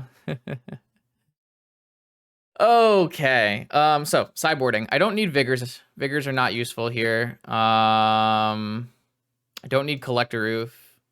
And I can bring in... like, I think I'm just supposed to bring in all of the graveyard cards. Even I think it's better that I have them in my main than I can wish for them. True or false? Or like maybe I'm supposed to leave one. Maybe I'm supposed to leave one sideboard card. Like, what's the best? Maybe Tabernacle is the best one to leave in the sideboard. Well, I think I definitely want Priest in the main. Maybe I'm just supposed to leave all of the options. But I feel like we don't need all of the options, and it's better to have some of them in the main, right? That's just playing to lose, in my opinion. I would never keep in Vigors just to beat hollow ones. That doesn't sound good. No, I mean, I have Swift Reconfigurations. I have Outland Liberators. Like, that seems terrible. I would never do that. I mean, I might have to if I decide not to bring in these lands, but I think I'm going to bring in some large majority of these lands. I'm going to leave one. Maybe I'll... like, which one do you think is the best one to tutor for? The Tabernacle, right? Maybe what I'll do is I'll leave just the Tabernacle to tutor for. Because Tabernacle is not even super good in our deck, but having the option to tutor for I think, like, the card you tutor for the most is Tabernacle to, like, get you out of a situation, right? Could be wrong thinking, but... I'm going to go like this. This feels good to me. Would we have won that game if we had just a Tabernacle? Maybe not. But I wouldn't have kept the hand if I didn't have access to the cards I did have access to, so...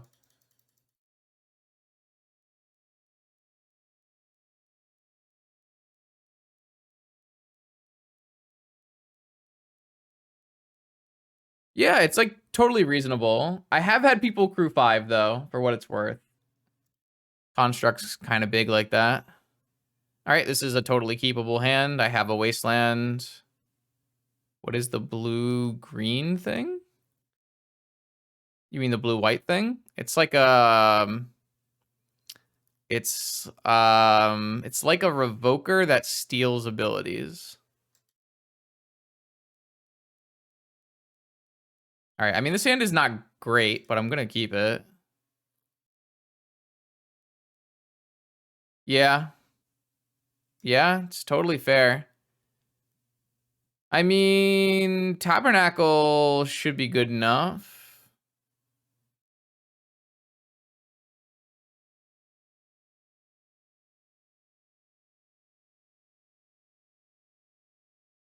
Yeah, you could be right, Nami. You could be right. Maybe we're supposed to leave... like, do you even want to leave the, like, Wastelands? Well, you didn't have Bog in your board, though, right? Or did you have Bog? Is it better than plain old Revoker? I don't know. I mean, you can steal Time Vault's ability.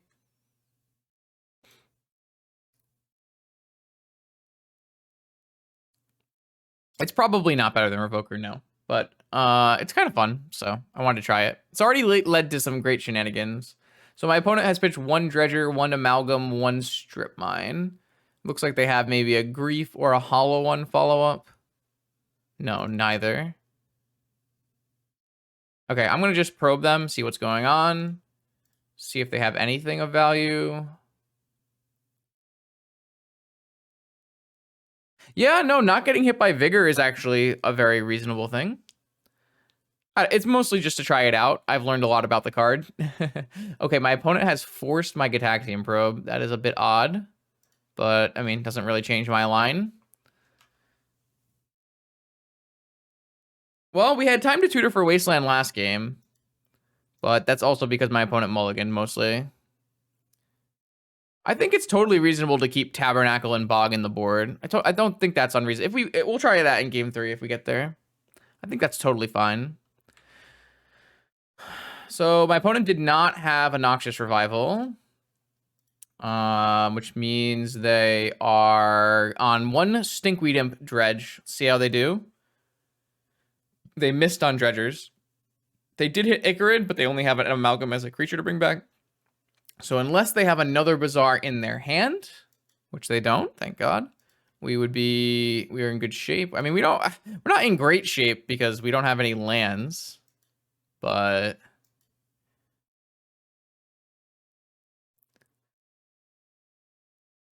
no reason for them to bring this Icarid back. 3 damage is not going to be good enough to... Okay, I lied. 3 damage is going to be good enough.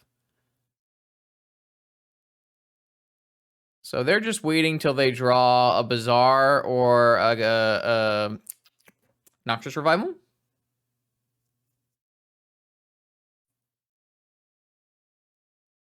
Yeah, I could see that. That's totally reasonable. Oh, they drew a Noxious Revival. Wait, why did they... Oh, they drew a Noxious Revival and they cast it immediately. Okay, so they're going to get their Bazaar back next turn. Which is bad for me. I drew a Containment Priest, but I don't have a land.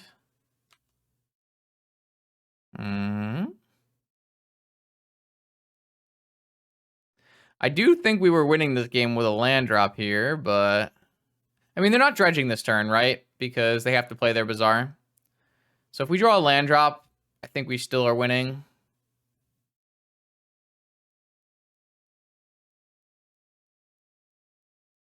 It does have to be a white land drop, technically, true. I mean, we're even not in a horrible place if it's a non-white land drop. We can still do things. It at least lets us play the game.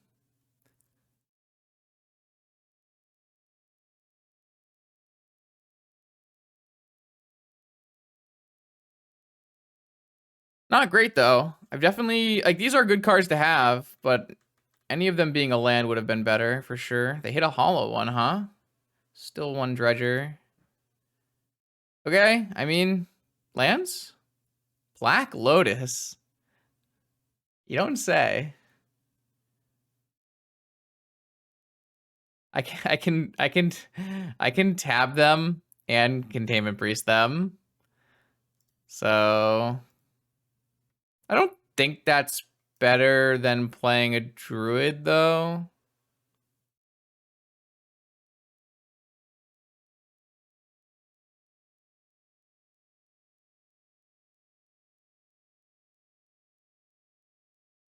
Is that better than playing a Druid? I think that's worse than playing a Druid, right?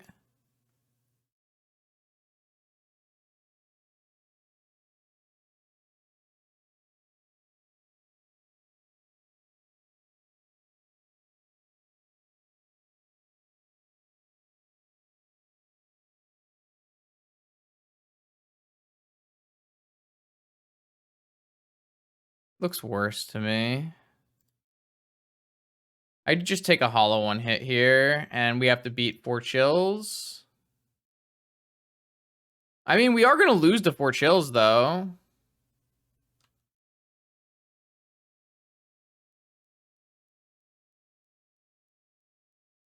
That's my problem with this line. Is it does lose to 4 chills, right?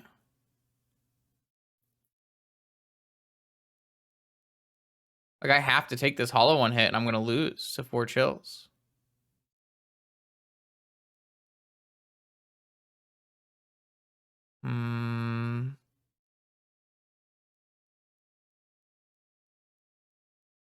I can't use my finale anymore either.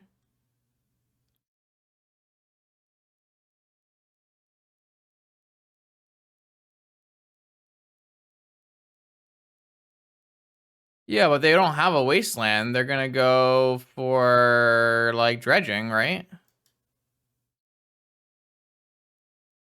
Maybe I don't know. This looks really bad. Oh, they just tried to put the Ichor in play. That's not gonna work, friend.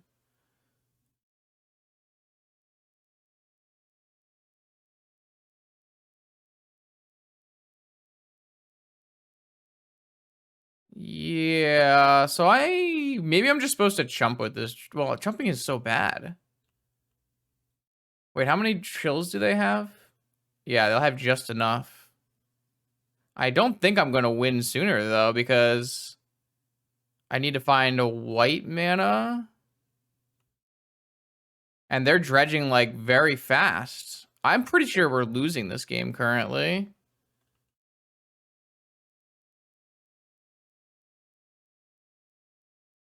Never mind. What am I talking about? Just have it.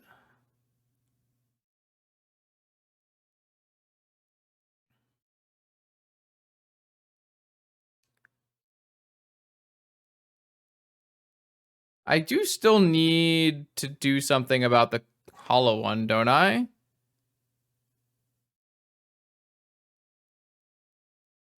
I can't cast any of my spells. My mana is so bad.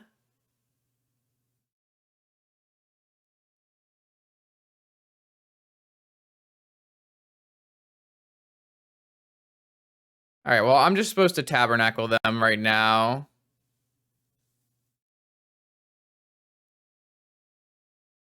No, I have no white mana. Shouldn't I wish for tabernacle first and then bog them? The problem is it doesn't even win me the game still.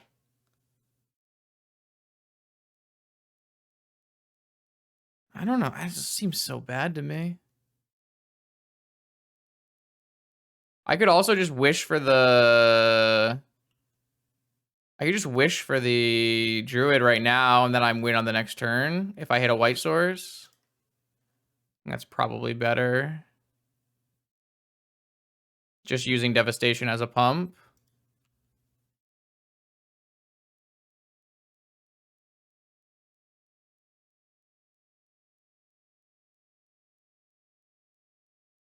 Oh, I should have just blocked with Priest and played Finale. Yeah, okay, you're right. Yeah, I just didn't think about blocking with Priest. It did not make sense to me.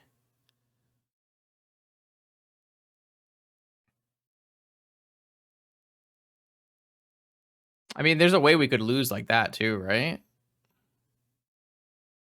No, I don't need white mana because I would just Finale for Vizier. Oh, they hit another chill. I think we're just gonna lose.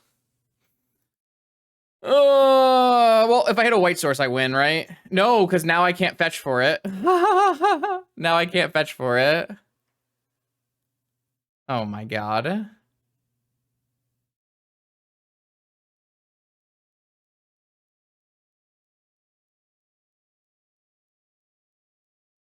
Okay, so if they hit the last chill, I lose. Whatever, man. We want to play more Magic anyways, right? Why is my mana so fucking terrible? It's because I brought in the Bog and the Seiju.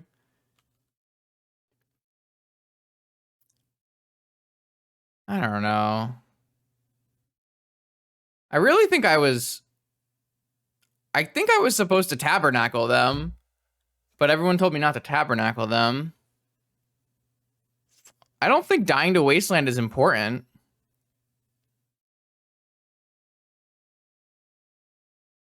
Like, playing this Devoted Druid feels like the play that lost me the game. And I really wanted to tabernacle that turn, but everyone said the Wasteland was too big of a problem. Oh well.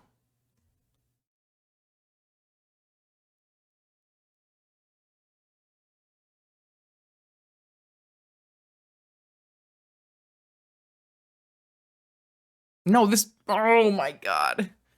No, I brought in these cards. This is not the mana base shitting itself. I have just drawn 0 lands from my main mana base to... all right, well, if I dodge Creeping Chill, I have to dodge Creeping Chill. They're going to dredge 10, 50-50 shot, I guess. Or they're going to dredge 15, so it's a little bit more than, less than a 50-50 shot. Like, this is not the mana base shitting itself. This is me drawing 0 cards from the main mana base. Hey, Jarvis. I hope you had a good stream.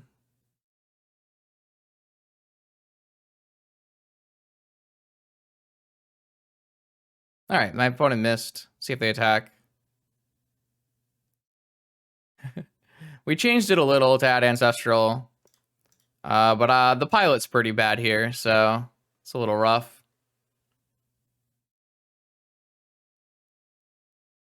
I drew the other Vizier!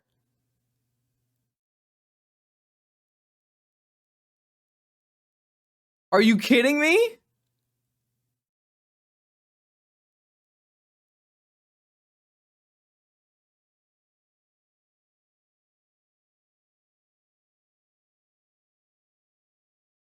Oh no.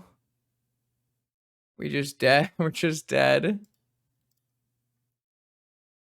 We're just dead. How am I this bad? And this unlucky?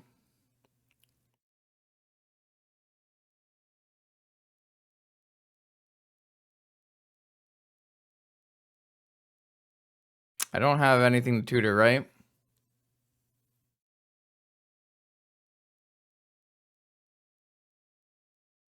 No, this is just lost. Noble does not have haste.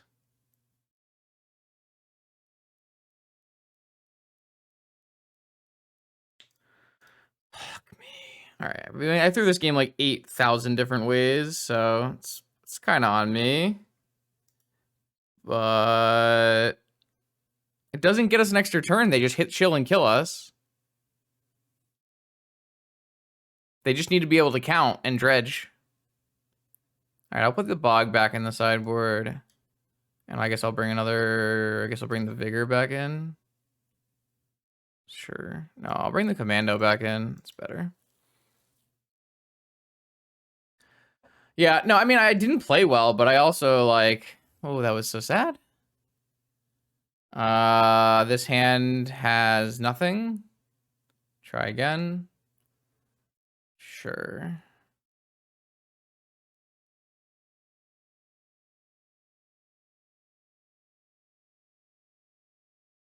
Oh boy. Okay. So like in that last game, I do still think I was supposed to Tabernacle over Druid, and obviously I was supposed to make that Containment Priest block before we played, so that we could play the combo.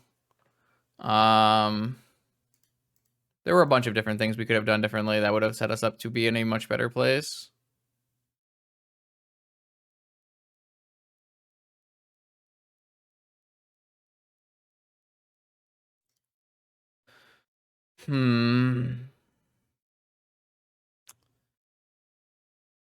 I didn't even consider blocking with my Containment Priest that was causing me not to lose the game, to be fair. Just didn't ring a bell. But they also, like... They could easily, you know, not activate their Bazaar of Baghdad, attack with their Hollow One, and then do it post-combat. Like, there's no reason for them to be activating their Bazaar in their draw step there. In fact, it's probably just wrong, right? So are we banking on our opponent continuing to make maybe suboptimal plays? Because Containment Priest is stopping all reason for them to just hardcore dredge. I mean, to be fair, I don't know if they're supposed to play around me blocking with Containment Priest, but it certainly makes me blocking with Containment Priest a lot worse. Our Noble Hair getting forced is pretty bad here. Well, you do want to Bazaar on your draw step or before your draw step in your upkeep, because that will allow you to trigger more things usually. Have better dredgers in your yard for your draw step.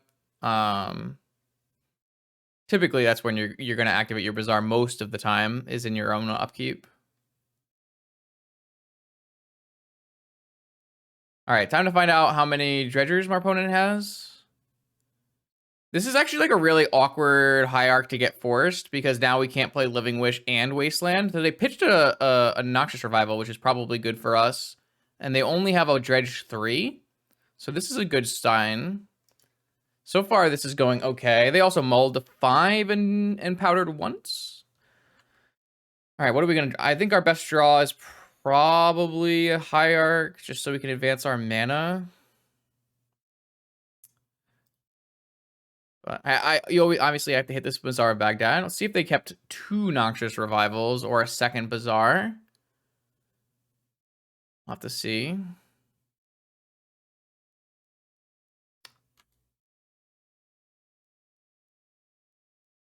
Are they going to Dredge 3?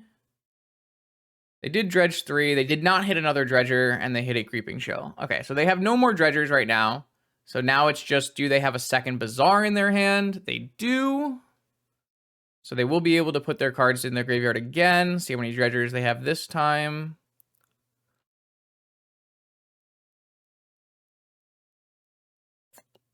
They have a Stinkweed Imp this time. So this is looking bad for us.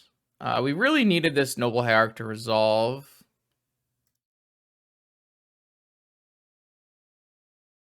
So, I mean, it's usually, you know, the statistical likelihood of having double Bazaar in your hand is pretty low, but definitely happens. So let's see. My opponent has a Dredge 5 here.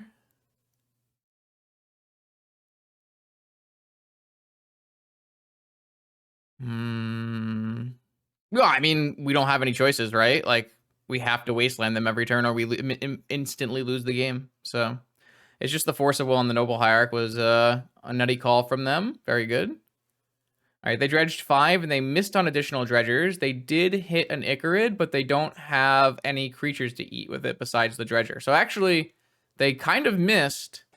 I mean, they definitely missed on that one. They're not out of dredging yet. They still have 3 more dredges.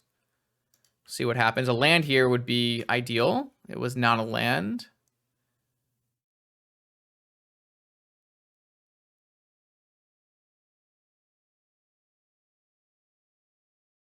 All right, it's time to figure out if they miss or not. If they miss, we have a good shot. If they don't miss, well, we sweat it every turn. They brought the Icarid back? What? Why? What? Why? Now you can't dredge. Okay, that was really weird. I don't know why they did that. Of course, I have not drawn a land yet, so we're not playing Magic.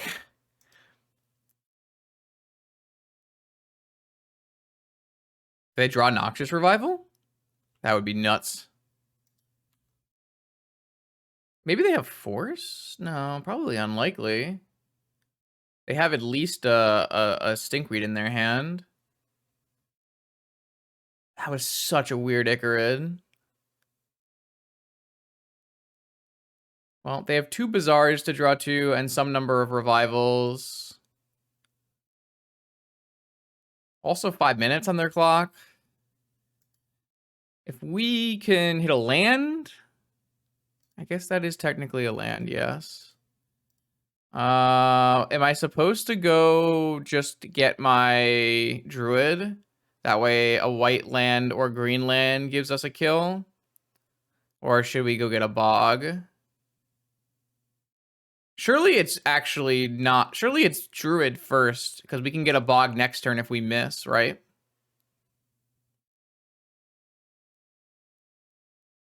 So I'm going to go get a Druid. So if I miss on a land drop, I can just go Wish Bog. And if I don't, then I can just go Druid, reconfigure, kill my opponent. I don't think my opponent should have Force at this point, but it's possible they have Force. I don't know if I should play around that. I mean, I see 3 Forces of Wills and 1 negation. Bog doesn't technically do anything immediately, no. I didn't hit a land. I'm just going to play the Druid and just progress. I guess technically this also gets Contagioned, which they could have, and we did see in game 2. I still feel like my opponent may have been able to beat us if they had dredged this Shambling Shell instead of this Icarid. Could easily have hit a Dredger in 3. Like simply hitting Grave Troll is probably going to win the game. Well, what Bog does is it turns off Noxious Revival as a draw, but I don't know how good that is. Looks like they hit Noxious Revival if they're paying costs. No, guess not. Okay. I mean, my best draw is still fetch land, so I can have Flusterstorm up. Thank God. Okay, so now we have Deterministic Lethal here. I just go Swift Reconfiguration on this Devoted Druid. And then we just Walking Ballista them.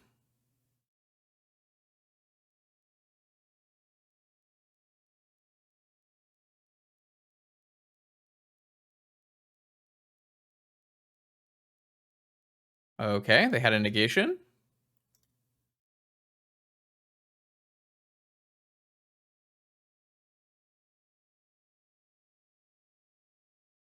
So they should still have Stinkweed Imp and 3 unknowns.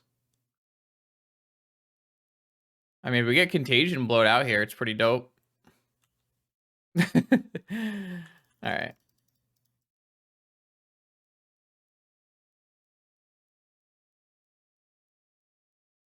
So I need to make 40 mana. There's no faster way, right? Because Emrakul is not good.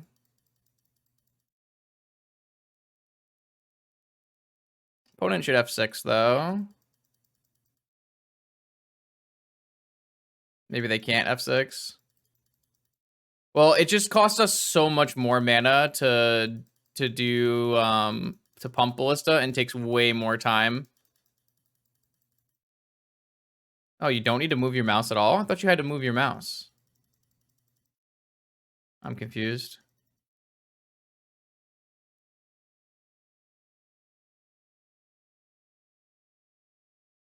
I could get Mind Break trapped here, right? That would suck. I guess I have 2 Ballistas, so it doesn't really matter.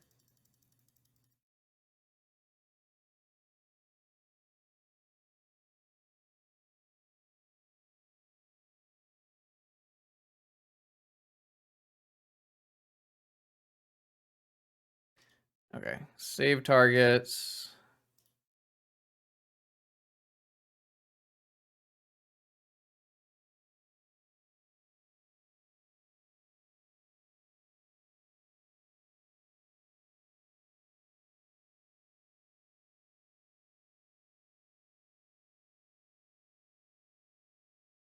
I'm surprised I'm doing this, but hey, that's kind of fun. Clicking simulator. Let's go.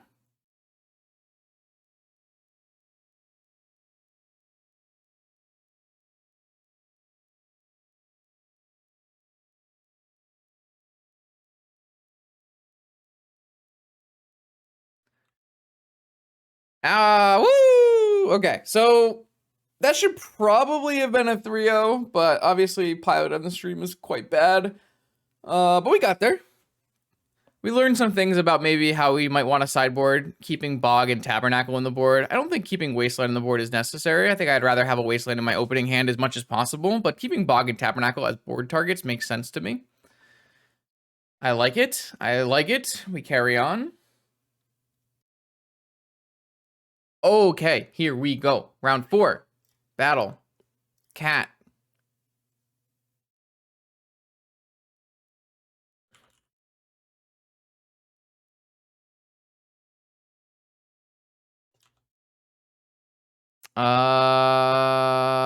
Man, why is it like this?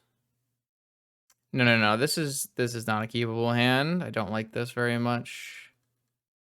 If I this is a Noble Hierarch or no, I guess this is worse. Oh man, it's so close too. It's so close. Like it has the combo and the wish. On the draw, I might keep it, but I think on the play, it's just not going to be good enough. 3 Savannah, 1 Brainstorm hand. Excellent deck building. Excellent deck building, Justin. All right, well, we'll mulligan again. Well, yeah, I mean, it's my best hand. What do I do? So if I put back the Swift Reconfiguration and I put back the Noble Hierarch, I can technically go turn 1 Time Walk, turn 2 Luris, bring back Lotus. And then I have no cards in my hand. So it's not very good. If I just go Swift Reconfiguration and land, it's probably my best. Is it better to have a Hierarch or... I do get another draw. I kind of think I'm going to go... Well, like I said, I'm going to draw a land, but I'm going to go for the turn 1 Luris, and hopefully we draw action. I think that's just the best play.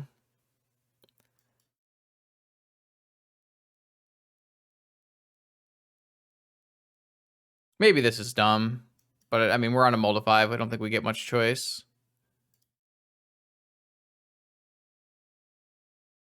Let's go Tropical Island. Time Walk. We actually play around Mindbreak Trap this way, you know, small victories. Okay, great draw. Fantastic draw. Would draw again. Oh, I can't go Tropical Island if I want to. Well, I can still play my Luris. Who am I talking about? I'm going to get a Savannah, and then I'm going to play a Lotus. I'm going to use this mana to put the Luris into my hand. Why? Remember how last round the Luris was on this screen? Well, the Luris has jumped way the hell over to this screen. I have no idea what's going on with my windows, but the Luris was like in the middle of Twitch chat. Oh my lord. Okay, yeah, I get my Luris. I cast my Luris. Does my Luris get forced? Question.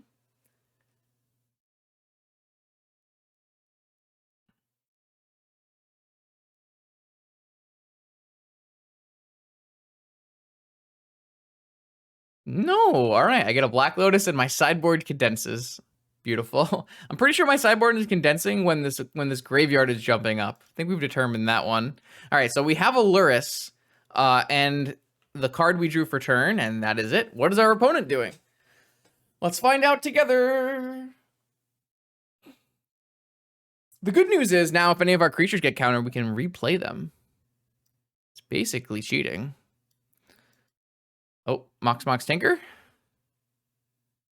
It's okay. If they get a Sphinx, we can Brutal Cathar it. We can't actually do that because this is a finale and not a Living Wish, but it'd be cool if we could. Wow. Ooh. Impressive. And then what? Oh, okay. We can get a Collector Roof. Turns off our Lotus, but...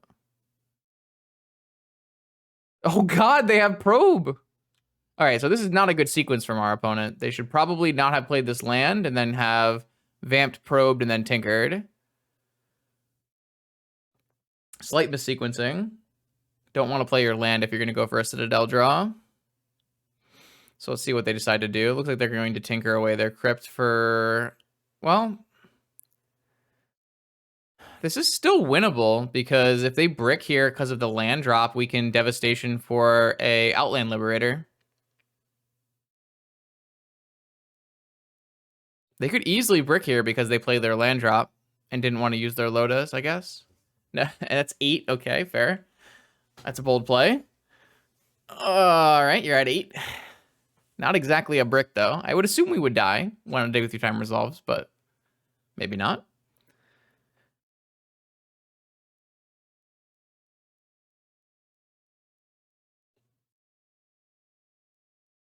This is the big thing, though. I would definitely cash in this Lotus to not play my land drop if I knew I was going to resolve a Tinker. And it's very likely you're going to resolve a Tinker. You're playing against one card in hand. I guess there's a ban. I guess like you could get Flusterstormed, theoretically. But you can't beat Flusterstorm anyways, so. All right, the dig through time has resolved. My opponent has 8 life left with their Citadel. They have 4 cards in hand. I have a cat and a devastation that can get a Collector Roof or an Outland Liberator. That's kind of it, right? Or yeah, that's about it. I could also cast this for not enough, right? Can't get to 10, like Lotus. We technically can reach them from 4, yeah, with a finale. That is true. They do know it's in my hand. This is also true. Brainstorm looks bad for me.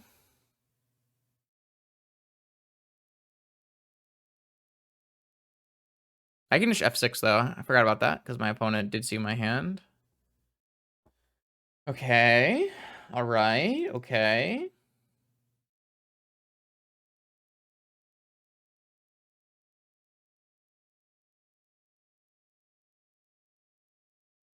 Lightning Bolt my Luris.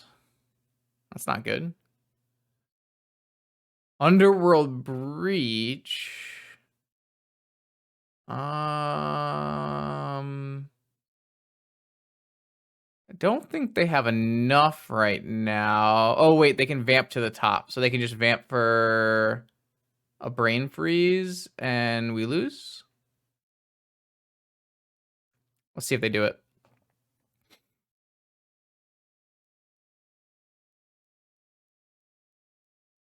So Tinker Breach.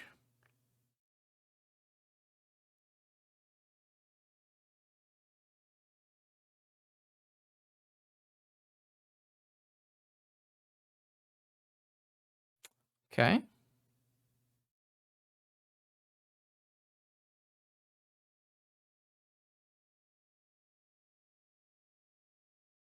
I mean, did we get turn 1 by Breach or did we get turn 1 by Tinker, right?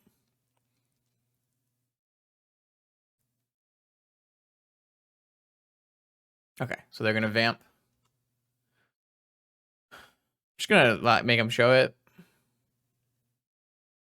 I might actually wait and see some of their cards in their yard as well. Just to make sure I know what's going on.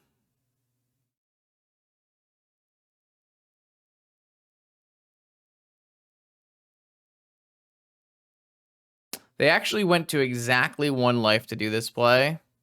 So if this land was a fetch land, this wouldn't have worked. Damn.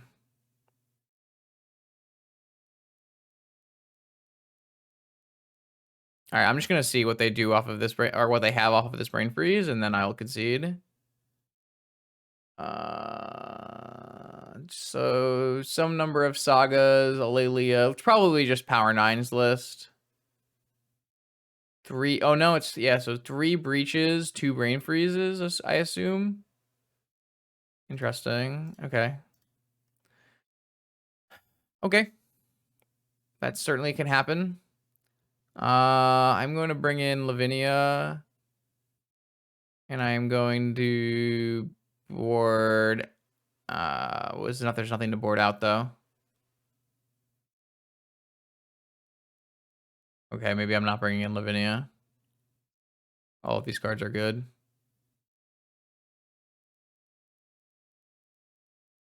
Okay, try again. We're basically pre-boarded for this kind of matchup by having Force of Vigors and Collector Roofs and Outland Liberators. And then you don't want to have like double Collector Roof because you want your Living Wishes to still get them. We want our Living Wish to be able to get Boseiju and Cathar Commando if they go for Sphinx. I guess also Brutal Cathar does that as well. Probably a little bit more risky though.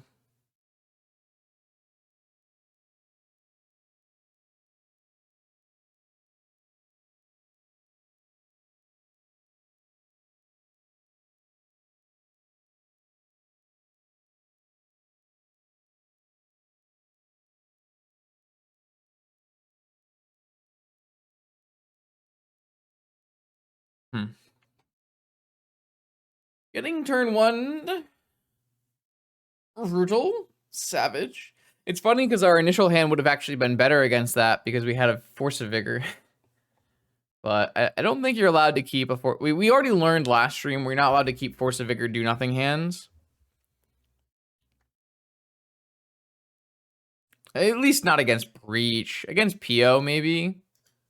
Because of the higher likelihood for it to be both good and stop a turn 1 kill. Breach is not a deck that turn 1 kills you very often, but sometimes you draw Mana Crypt, Black Lotus, Tinker.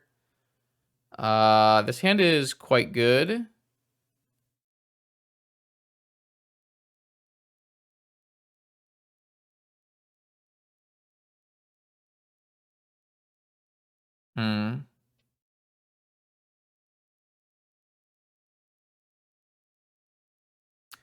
It's got some issues, though.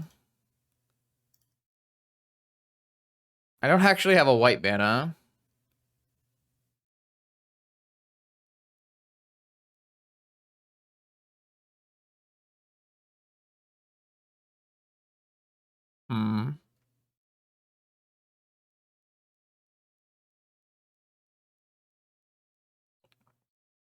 The good news is I actually can use the second green card to pitch to force because I have the Ballista in my hand. So this is a great hand. It's got a turn 2 kill if I top deck a white source. It has Force of Vigor backup. Is it better for me to finale than Wish? Yeah, it should be better for me to finale than Wish. Wish has definitely more utility than the 4 mana card.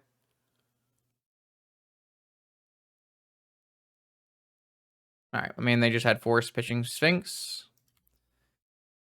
Not much we can do about that. So now we're pretty far behind. Have to draw lands.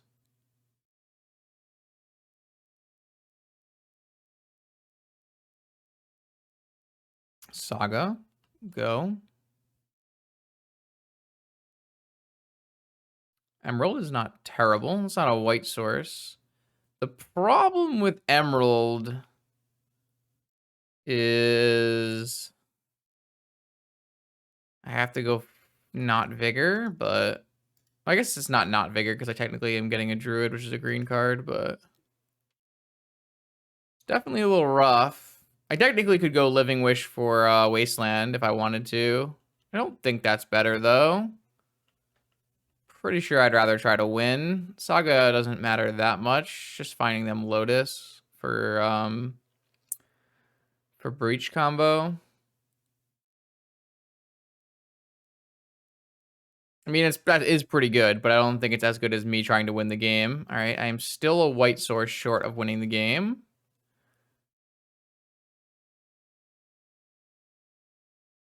All right, so my opponent can kill me here. I'm shields down. If my opponent just goes Lotus Breach, I die. It looks like I am dying because they're gonna vamp for Lotus Breach. Yeah, I mean, I don't think I'm supposed to play around this. Like my opponent is just going to. They didn't tap their mana. Maybe it doesn't matter. Like my opponent, I assume vamped for Breach, and then they're gonna go Lotus Breach and kill me. I guess they don't. They technically need to have something else to get them to freeze, but they could have one of the other two pieces and then have tutored for the other side of it.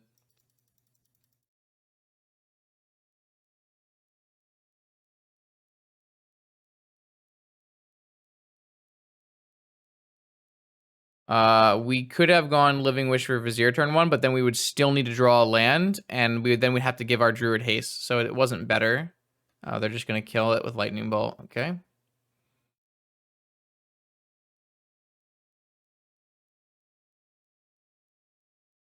Okay. I'm gonna play a Walking Ballista. The good news is I now have a answer to a Breach. Bad news is I don't have anything else that does anything. I can work my way towards a Luris, though, maybe. I'm going to probably go for Vigor on... What is this? This is a Citadel? Okay, that's fine. So, in response to the first spell, I kill Luris. I kill Saga and Citadel. Does that work? Yes, that worked. Okay, very nice. All right, the game continues. I still look very dead to a breach. Oh, well, why don't I Bajuka Bog them?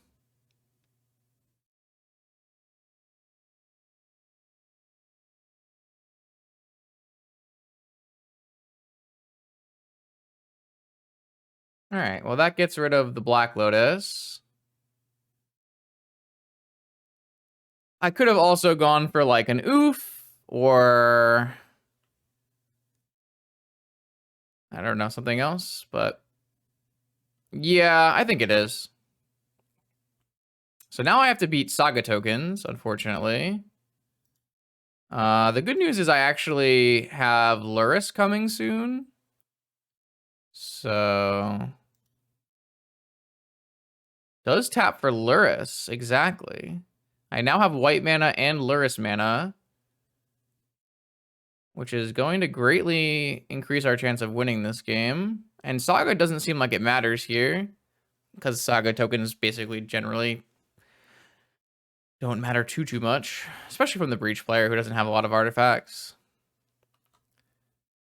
All right, we do have to worry about our Luris dying. If we can hit a land, ooh. See, I think it makes more sense for us to just get the Druid out of our yard than it does to strip mine here.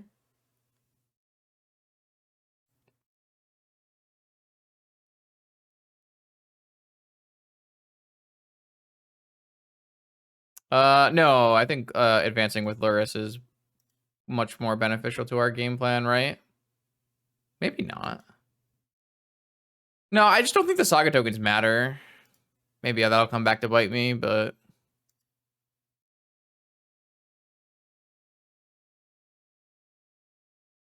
I just want to play this Druid. Maybe my opponent gets... I mean, maybe we... I don't know, I just... Oh, I should not have attacked with this. I'm so stupid. I lose my infinite mana combo. Well, I guess I could just play it from my yard so I don't lose my infinite mana combo. Unless they play a Soul Guide Lantern off of this Saga.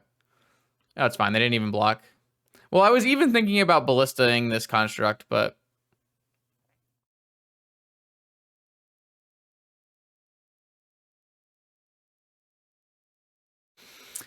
I don't know, man. C attack, swing attack.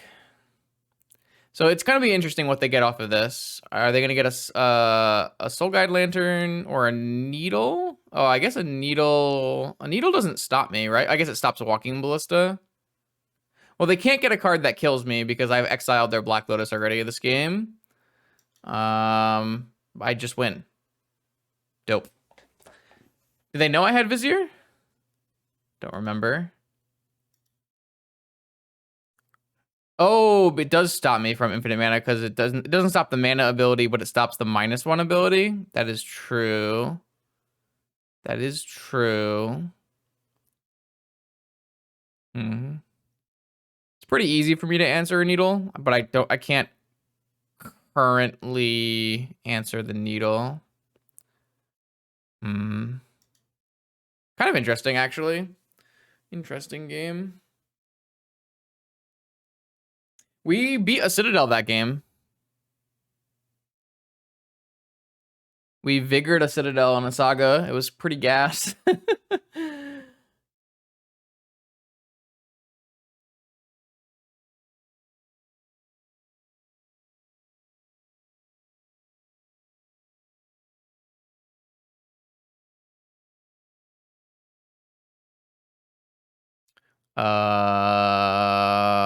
Oh yeah, I mean, beating Saga is not really an accomplishment. I just don't think Saga does very much here.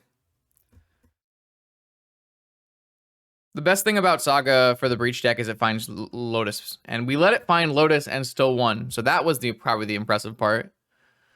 Here, this hand just doesn't look good enough. I mean, we can Wasteland every turn. I don't think that's good enough to beat Breach, Tinker. I don't like it. I would rather find a hand that is more powerful than this. I mean, they're not on 4 sagas. They're on probably 3 or 2 sagas, so I think this hand's not good. This hand definitely looks better. So this is a hand where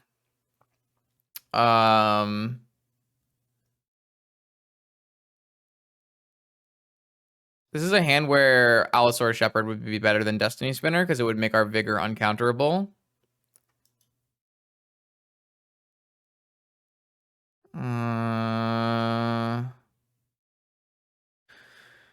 I mean, I think I need this pedal so I can play turn 1 oof. Kind of makes things awkward, but this hand is very awkward. Very, very awkward. Haha, I'm glad we did not keep the Wasteland hand, chat. If we had kept the 3 Wasteland hand and they had led with no fetch island, I think I would have lost my mind. I think I would have cried. I am just going to play the Destiny Spinner. I don't think we are at likelihood to die if our opponent played no Moxen on turn 1, and that way our Collector Roof will be uncounterable. Or my opponent can counter my Destiny Spinner, which is also fine.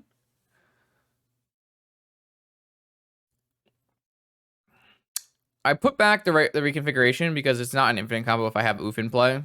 And I suspect I will try to be putting Oof in play this game as a deterrent to not die to Breach / Tinker. Misty Rainforest. Yeah. Bolt my Destiny Spinner, maybe. One thing I am worried about with this hand is like a Lelia. That would be bad for me.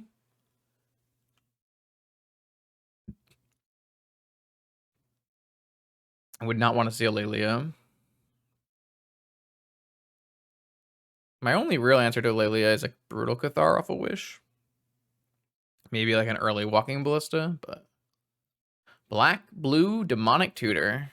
Well, are they gonna get Tinker? Or are they gonna get Breach? Are they gonna get Bolt? Are they gonna get Ancestral? Are they gonna get Saga?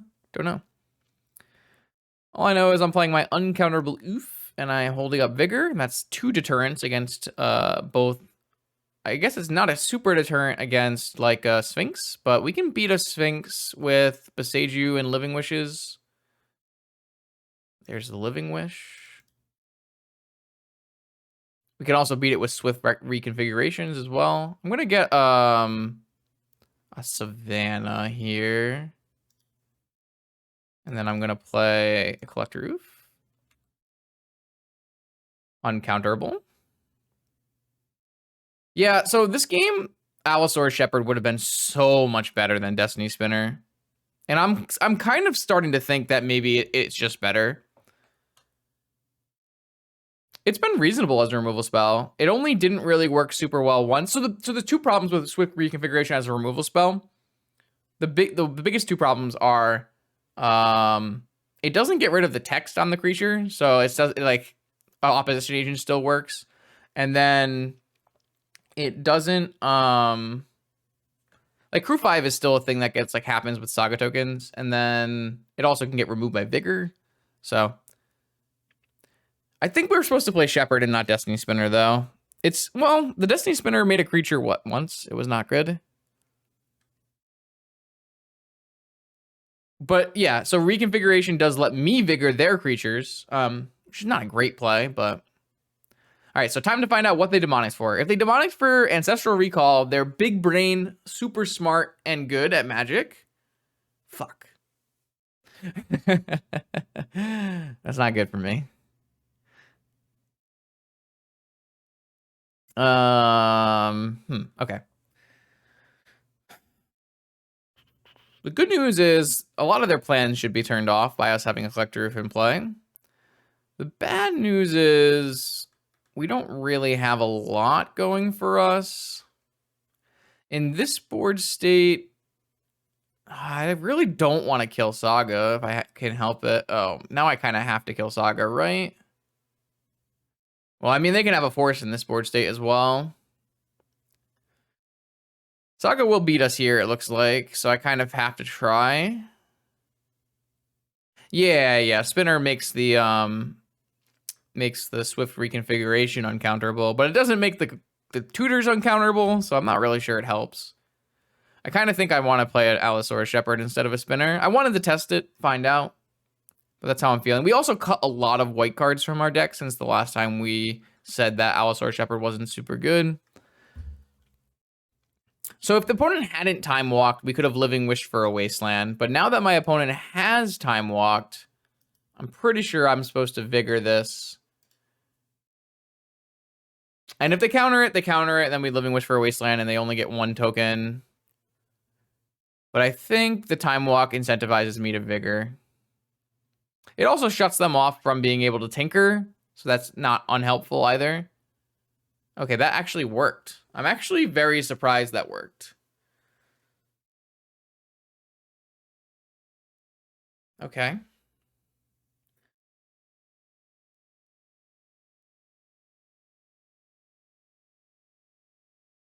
Uh-oh. Well, that's fine because I have a Collector Roof in play still. I mean, if my opponent just like goes Bolt Breach kill me, I'm obviously going to look pretty silly, but I don't know. They've cast Ancestral Demonic. It's going to be tough either way. Are they going to Tinker off of Lotus? No. I don't feel very good about this game. I can tell you that much. If I draw a land, I will probably get my Lurrus. If I don't draw a land, they chose not to shuffle off of Ponder. I have a feeling this game is just going to be my opponent eventually finds Lightning Bolt, kills my Collector Roof, and Breach combos me. I mean, it's unfortunate like they killed the Jet and not the Lotus because I can't like go Bajuka Bog right now. I guess I should attack first, and I mean they can't have anything here. They can only have Snapcaster. That would be pretty unlikely for their deck to play Snapcaster. I think it doesn't make sense to go for Living Wish right now, so I am just going to go for the cat. Even though I can't cast the cat, just good use of my mana. Because I don't think Living Wish is helping me. If I get another land next turn, I might Living Wish for a second Collector Oof.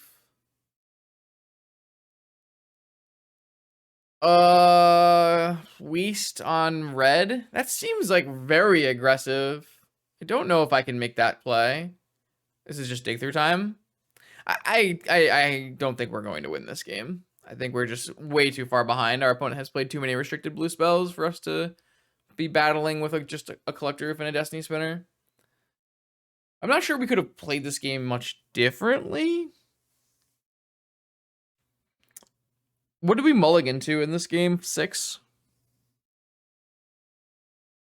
Is Lavinia better than Collector Oof? No, I would like redundant Collector Oofs because my opponent can win. Well, I guess even redundant Collector Oofs are not.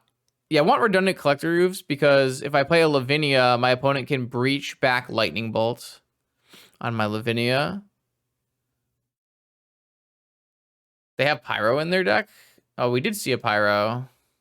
I mean, we've shown them blue. So. Tinker? Okay, that's actually really good for me. I can beat a Sphinx.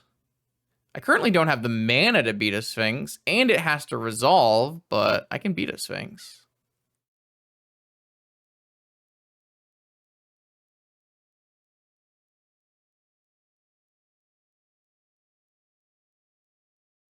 And this has to resolve, but maybe it'll resolve. Oh, it resolved. So should I get Beseiju or should I get Cathar Commando?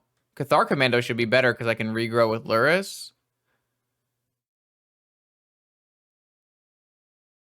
I'm gonna get a Cathar Commando. It's also uncounterable right now. So they would have to have a Bolt for the Destiny Spinner. Or I could also get Brutal Cathar. I think Cathar Commando sounds better to me. All right, so I'm going to take 1 hit off of the Sphinx, but then I have an answer. I'm surprised my Living Wish didn't get countered. I don't exactly know how they have no counters, but yeah. So if I can, if my opponent has nothing going on, right, then me getting Cathar Commando, I can maybe rebuy it and have protection against Breach.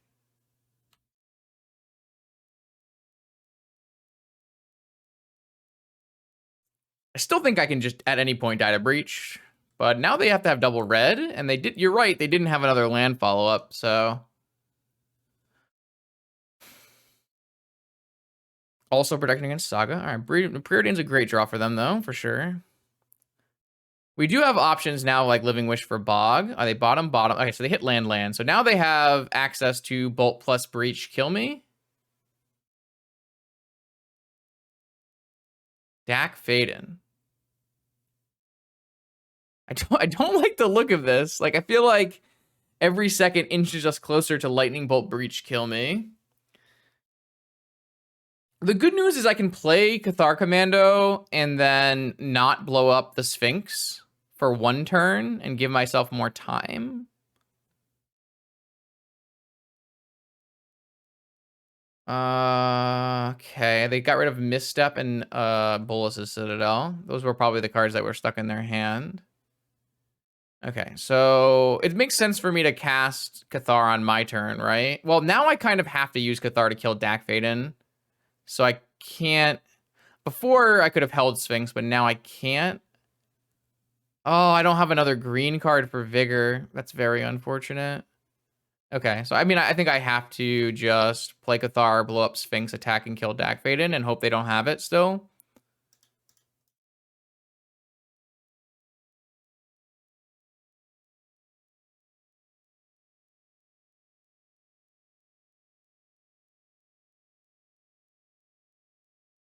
Okay, we continue. I'm still dead to Bolt Breach. Am I also dead to just Breach? No, I'm also dead to land Breach. Okay, so now I'm dead, right? So now my opponent goes Breach for Demonic, Demonic for Bolt, Bolt my Oof, Lotus, Demonic for Bree and Freeze, and I die. That's unfortunate. That is unfortunate. Okay. Well, they did hit my Cathar Commando, unfortunately, here. But this makes me feel like they don't have a Breach yet. They're drawing a card? Okay.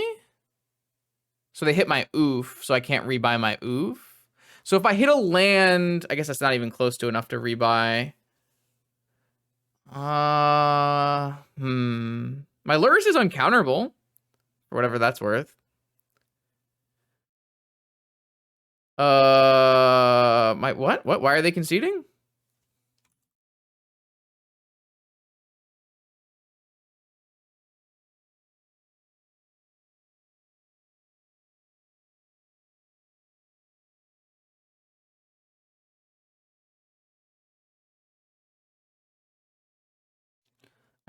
They boarded out Breach?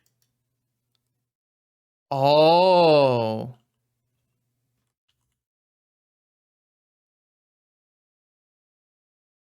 They have no threats left in their deck.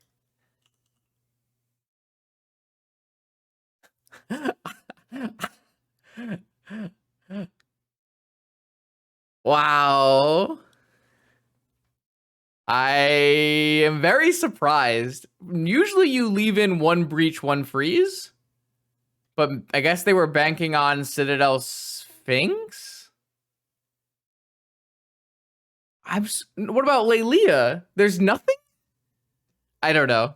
I honestly can't tell you, chat. I did ask. I before they even conceded, I was like, wait a second, what's going on? Sure. I guess we'll take it. What were we gonna draw? That would not have been very good. So all we can do here is either leave open Vigor or play and get back Commando, but not be able to activate it. What would we do? We probably would just play and get back Commando because, like, banking everything on a Vigor that can be Flusterstorm just seems terrible. Hey, look, that ancestral is not. All right, I mean, that's crazy. I can't imagine how that could happen, but it did. All right, here we go. Fifth and final round with our Druid combo deck. We're up against no prompt Bazaar Master. We'll see what they're up. We'll see what we're against here. Either Gak or Dredge. This hand is a great hand versus Gak, just a turn to kill. And against Dredge, it's not too bad either. This is a great hand in general.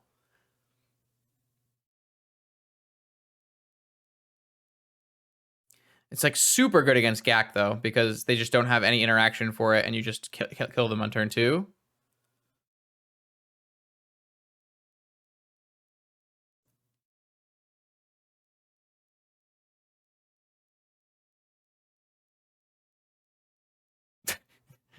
Okay.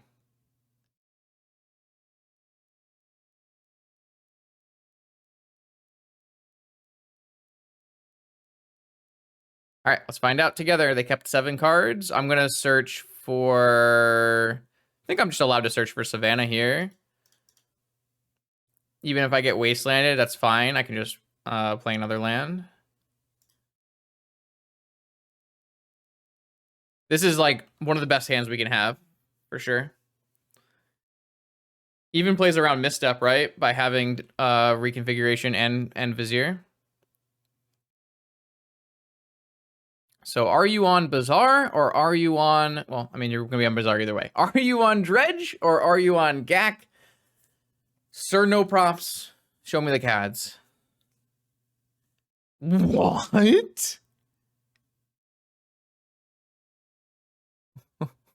Okay. Okay. I have never seen this before. I have never seen this before. Oh my lord. All right. Okay. Well, I'm going to get a Tundra with this one. And I am going to start with... I think we just start with Vizier, right? That one makes the most sense. Or does it make more sense to start with Reconfigure? Maybe it makes more sense to start with Reconfigure. Maybe I'm supposed to start with Living Wish. Is it possible I'm supposed to start with Living Wish?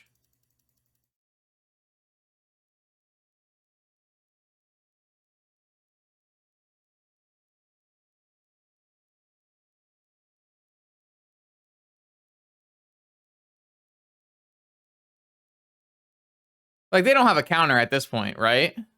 So I should just get my Walking Ballista. There's no way they would have a counter at this point in the game.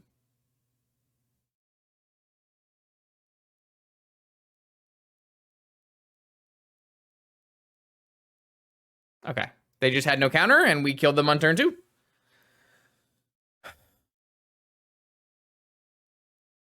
Wow. That was good. Mox Emerald, powerful Magic the Gathering card. You think they might be on Shops? You can't keep that hand on Shops. Well, the good news is, I think no matter what, we just don't sideboard, because we have access to 4 Force of Vigor either way. So it's kind of nice. We just get to sideboard. No sideboard. No sideboard. Deck's perfect, actually. Thanks for asking. I can finally say no sideboard, deck's perfect, and just ship it. It's gone. No problems. I mean, BPK plays a lot of leagues, and from what I can understand, does a lot of winning. So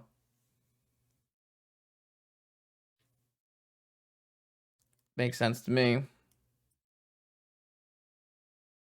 I love wish boards. I love the young formats, the Karn boards, like in Pioneer. Just having no sideboard, I could just jam. It's great. I like you, basic planes. I like to think. It was cool that we had so much redundancy there. Yeah. Yeah, definitely. Pioneer mono green, no sideboard. Jam, jam, jam, jam, jam.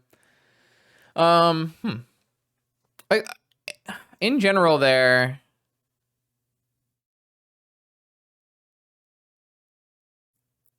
I think not me. It might be possible I'm supposed to Living Wish first. Right? Like, in that sequence, I have a ton of mana. So if I just Living Wish first, it's less likely they counter Living Wish, right, than any other card, because they can always counter the creature off of Wish.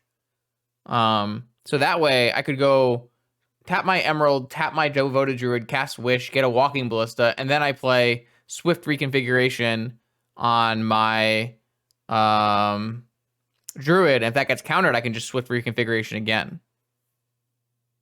It doesn't... No. I'm not saying that the Living Wishing first beats the counter. But it does create a situation where they are less likely to counter it, right?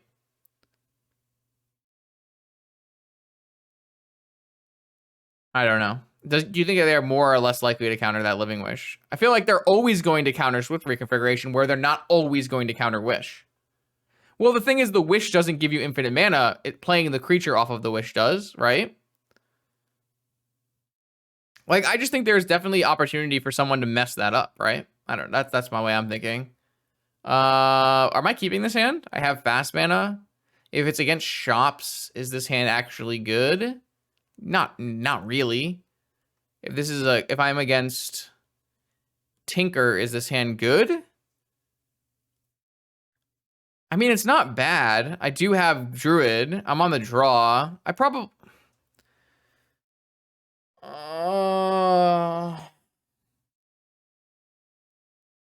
have to just draw a fetch. It's not, like, terribly slow, because we do have a Mox.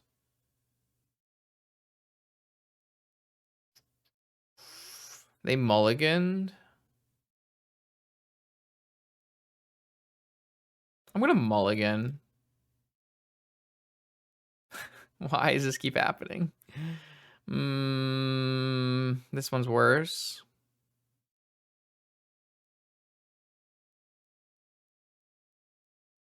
Okay, try again. They also mulled the 5. Yeah, I mean, this hand is probably fine. Do the thing. I'm gonna get rid of the Destiny Spinner and 2 lands. Oh no, I'm on 5, right? So maybe I'll just get rid of 2 lands. Karakas in the Wishboard as it doubles as white mana. That's not unreasonable. I had a Karakas in one of my initial builds, but there's just not a lot of things you want to use Karakas on. I'm not sure. It's not unreasonable, but you also have to cut a card from our Wishboard. Maybe we just cut Scheming Fence. I'm going to put Savannah Forest away. Well, if I think they're on shops, I'd rather put away Destiny Spinner.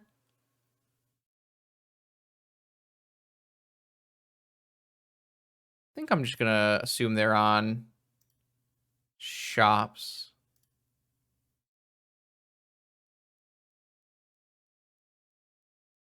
I built it, but I haven't actually tried it yet. Okay, they're not on shops. Immediately punished. Okay.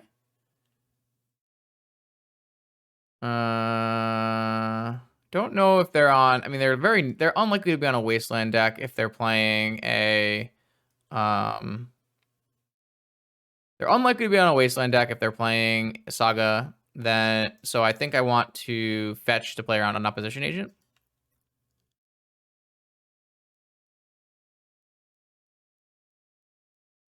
Yeah, it's definitely fine against the card gag itself.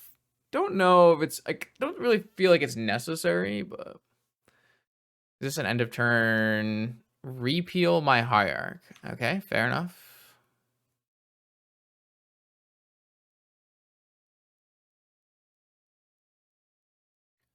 So my opponent only has 3 cards in hand. Monkey and Lelia. Sure. I mean, it's probably better than Schemer, right? Ooh, not fetching the Tropical Island hurting me here. I think what I'm going to do is just play the Noble Hierarch back out and leave open Brainstorm in case I need to find Vigor. And because I can always Devoted Druid and give it haste with Reconfiguration or pseudo haste. I don't have any payoff anyways, and I'd like to be able to, well, I guess I can always Brainstorm off of my Hierarch if I want to do that. Yeah, I mean, I could definitely see playing a Caracas instead of a Scheming Fence. Don't know how good that card actually is. Yeah, I mean, they mulliganed to 5 and didn't find something interesting. I don't know. What am I supposed to do? Should I just Brainstorm now? Should I just play a land and pass? Should I just play a land and a Devoted Druid and pass? Maybe that's the best choice. You can look at like an end of turn reconfiguration as well. Maybe like they play some spells and we reconfigure plus fluster back up or something.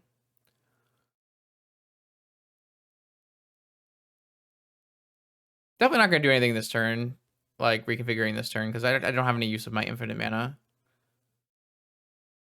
Okay, so I'm just going to pass back and see what happens. So, don't know if it's Esper Pio or Esper Tinker yet.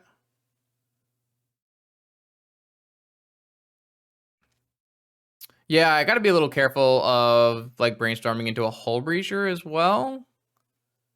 Or like fetching into an opposition agent. Those are both things that could happen for sure.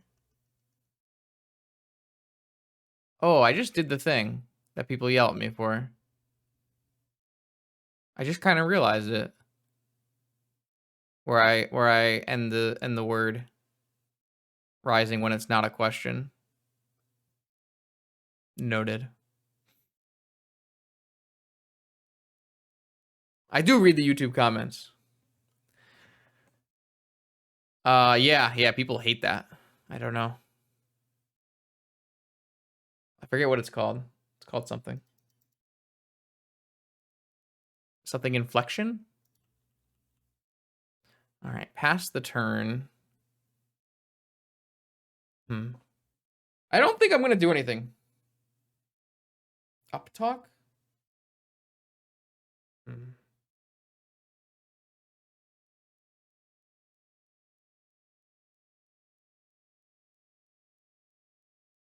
Yeah, like I definitely saw it there as something that doesn't seem necessary, but a lot of times it's because I say most of my statements while streaming as questions because I'm repeating to you what I'm thinking.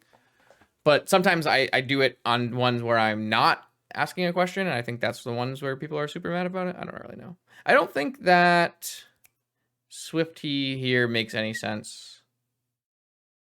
I'm gonna just pass back to myself.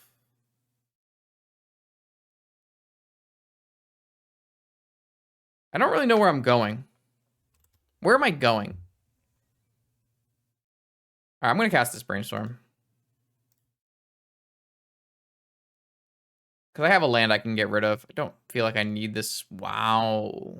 Okay, I see you. All right, so I'm going to get rid of these cards.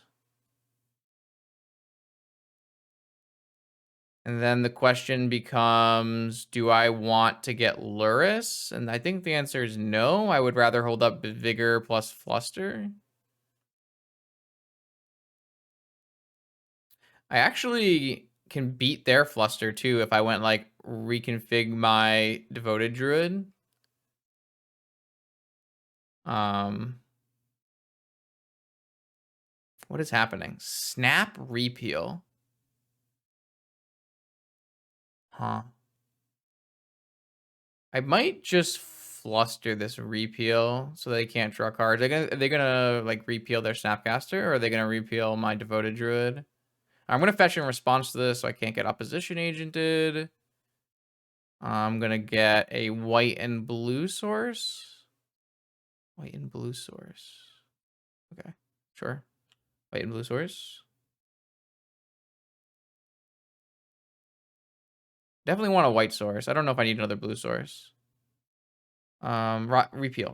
Okay. So I'm gonna fluster this. I'm definitely gonna fluster this. I'm gonna fluster this. It does leave me like slightly vulnerable. What I might do, does it make sense for me to reconfig right now? Just so I have, what if I reconfig and force their Moxen? Is that way too aggressive? I could just not reconfig. I could just force their Moxen. It feels too aggressive because my opponent could play a Saga or a Tinker. Well, I don't want to reconfig before Flusterstorm or before I cast Flusterstorm because then if for some reason it didn't work out, my thing would get bounced and I would lose my reconfig.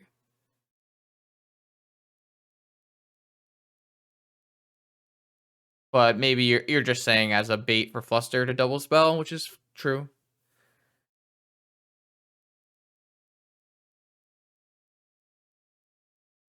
I'm gonna reconfig.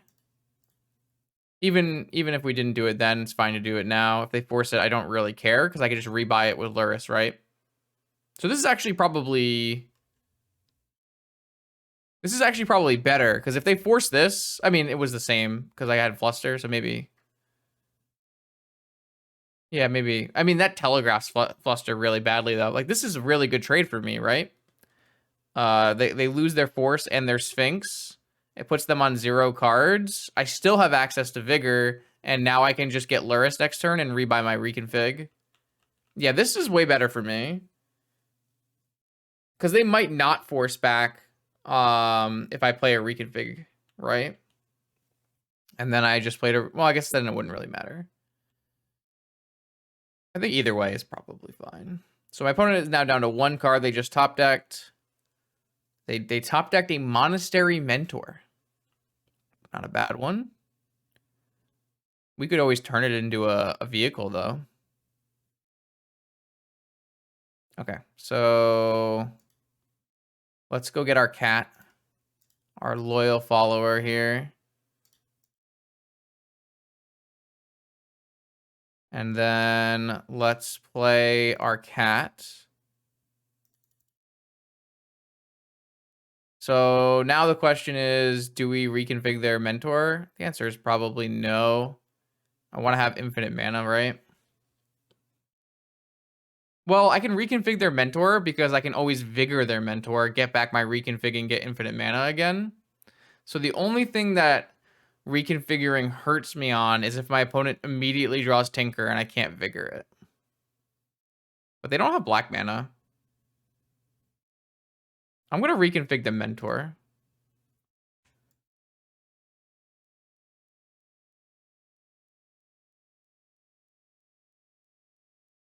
So the only way this is bad is if my opponent immediately draws PO or Tinker?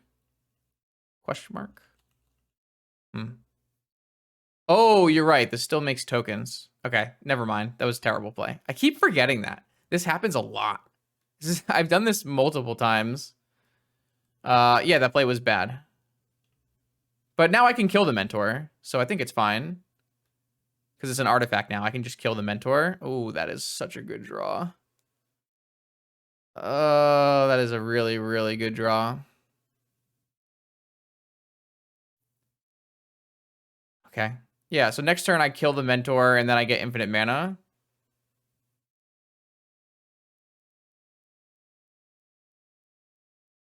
I just don't know if I can beat all the tokens, right? Mentor into top is a good 2 cards to have on top of your library, though. Very good, very good, very good.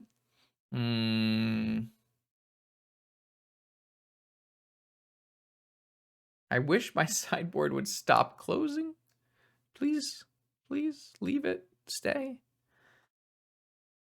So the worst thing that can happen is they tinker, right? We would just lose the game.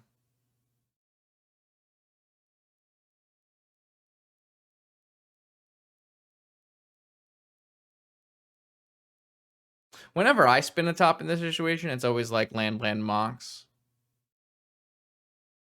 I would say they're probably on PO, right? If they have a Snapcaster. Does any of the Esper Tinker list run Snapcaster Mage? Does like Juju Tinker run Snapcaster? Juju Tinker does not run Snap, so they're probably on PO. The good news is they don't have enough mana to PO right now. The bad news is we probably need to draw an infinite mana, a use for our infinite mana exactly now. They drew Saga. That's good for us, actually. Saga is really good because it doesn't make a monk token and we get to kill it here. So I actually think Saga was very good draw for us as the opposing player. Which is, I mean, in my opinion, typically how it goes. All right, so now I still am going to need to beat a monk token, but what I really need to beat is like top for a PO. Top for a PO is what I really need to beat. If I win this game right now, if I just draw an infinite mana usage. So Living Wish 4x and Final Finale 4x. Wasteland. I'm pretty sure I'm still supposed to hit Saga Mentor and then Wasteland a Tundra. No, that's worse. I want to hit Tundra. I want to hit Saga and hit the Pearl.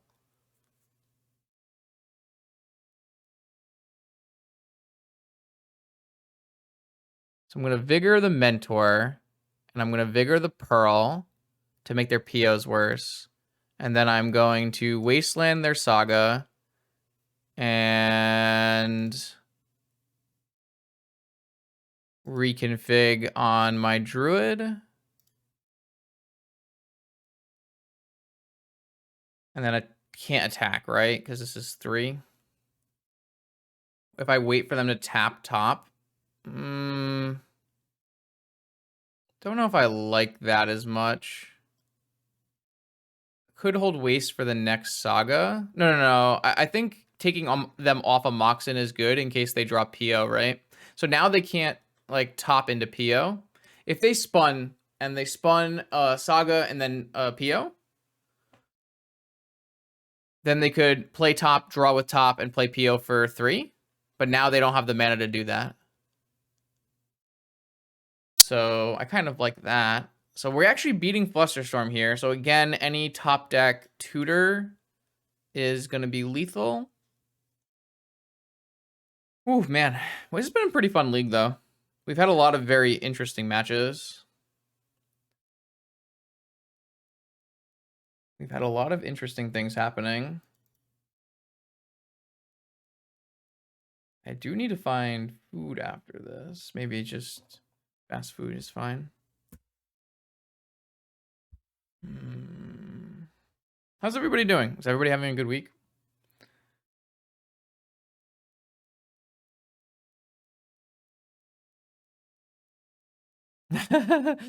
PO stands for Paradoxical Outcome, which is one of the premier combo decks in the format.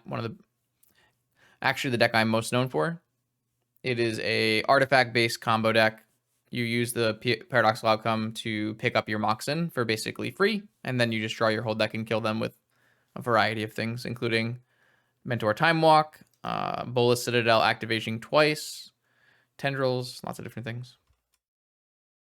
All right, so it's now my turn. We're on top decks. Top deck says, game? Any gamers? That is not a gamer, but it is not a bad draw.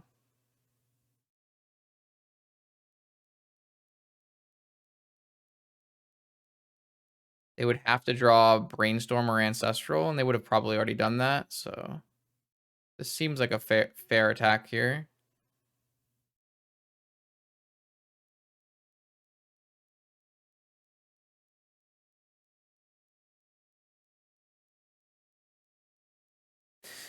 Yeah, our top deck has not been kind to us.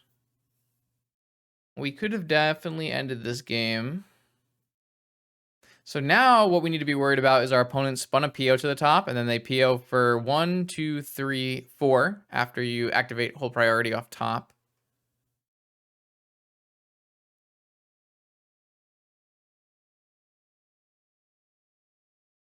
Crypt? What? Why would you play Crypt unless you have a Tinker? You have a Tinker. Oh no, they have a PO. I feel like it was better to PO first before crypting.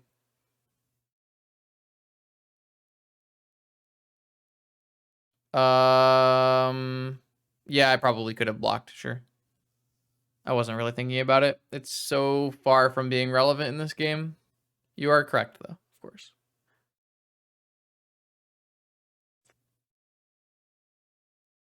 Well, they don't need to play PO. They don't need to play Crypt to play PO to start, though.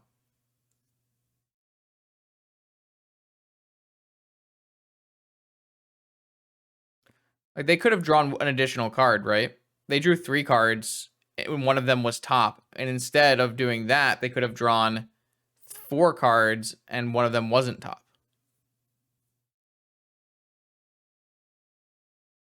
I mean, it's going to work out here. My opponent is going to snap a PO now because they drew Soul Ring Mana Crypt. But at least they did this pre-combat, so they didn't hit us with a big monk. I guess we would have just blocked with Noble Hierarch at that point. Yeah, this game looks lost. We had 2 top decks to find a use for our infinite mana, and we missed. And my opponent top decked Mentor top and then killed us. So I don't, you win some, you lose some when both players on the top of their deck. My opponent certainly has more powerful cards. But I had a really high percentage of cards that were good, right? Because I still had 4 Living Wish, 4 Finale. Plus Ancestral, plus Time Walk.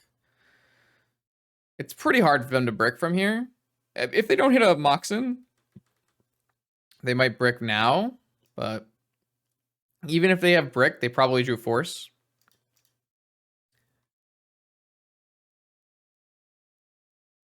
Well, I can't block with anything that kills Snapcaster, right? All my things have 0 power. So what does blocking do? Oh, they hit Tolarian Academy. Well, now they can do whatever they want. Exalted is only on attacking. Not. Yeah, all right. Well, we're very dead here if they have another PO. I'm just going to concede. We're deterministically dead here. Yeah. Okay, cool.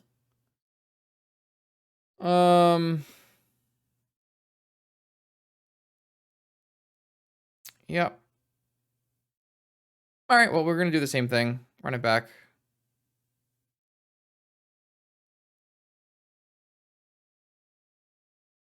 I guess we could technically board out... No, I don't even want to board out any of these cards. We're good.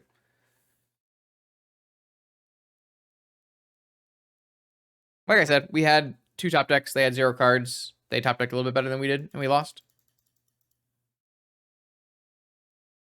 It do be like that. I guess we were only on 4, 8, 9, 10, 11, 12-ish good cards. So that's pretty low. Maybe I shouldn't have expected that we have a good chance there. Yeah, this hand looks fine. Doesn't present us with ways to combat our opponent's game plan, though. I'm gonna just go for... Well, I don't even have a combo kill. Well,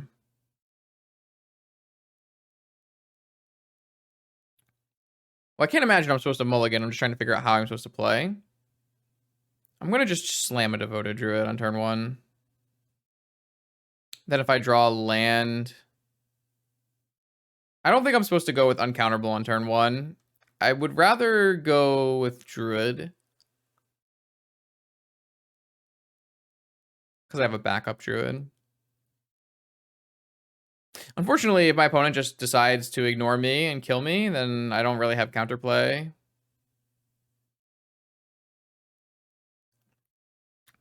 But if I get a turn, I have a Brainstorm, that might help.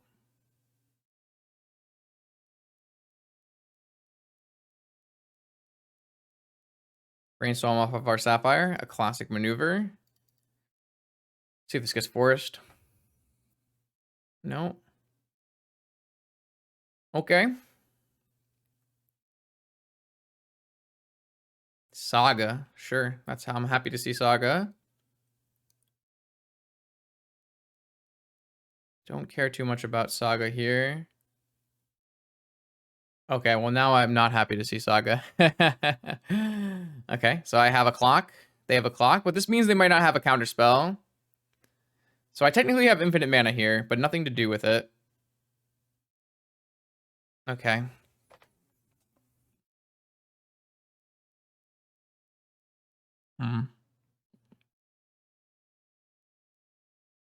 Oh, wait, we do have Living Wish for Fence. Oh my god. Should we go Living Wish for Fence, play a Destiny Spinner, pass the turn?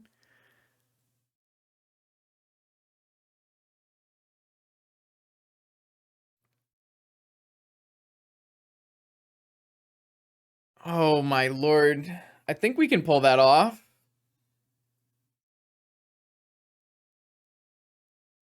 Can we afford to lose to Time Walk? Well, what are our other options? Our other options are brainstorming right away. Can we we can still brainstorm right away and do the things we want, right? So we should just start by brainstorming no matter what we do.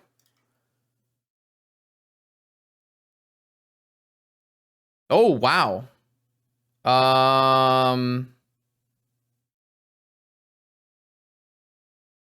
So now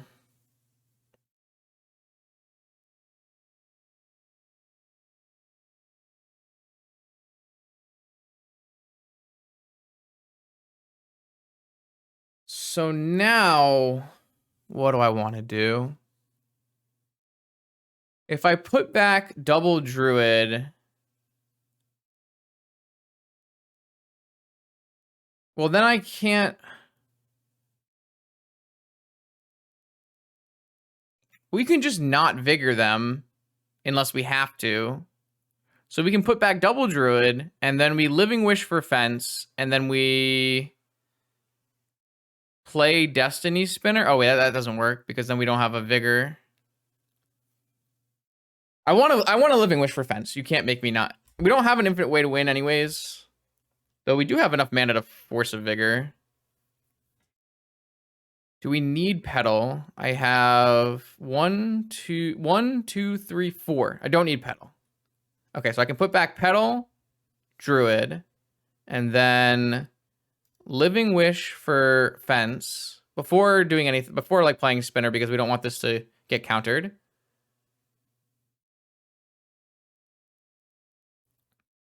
That's not what this card does.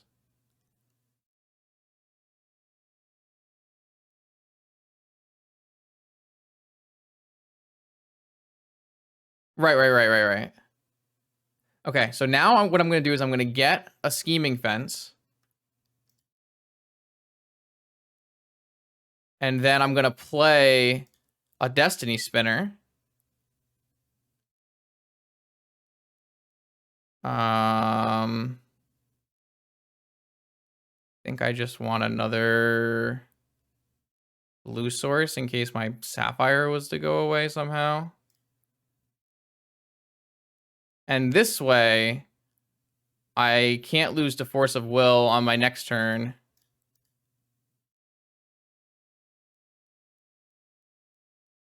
And I can Vigor if something really bad happens. Oh, wait, but then I don't get an extra turn right away. So isn't this bad?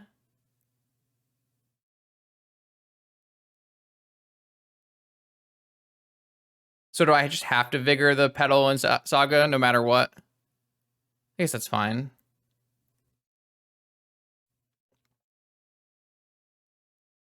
But now my Vigor gets forced. But I guess that's better than getting my Fence forced.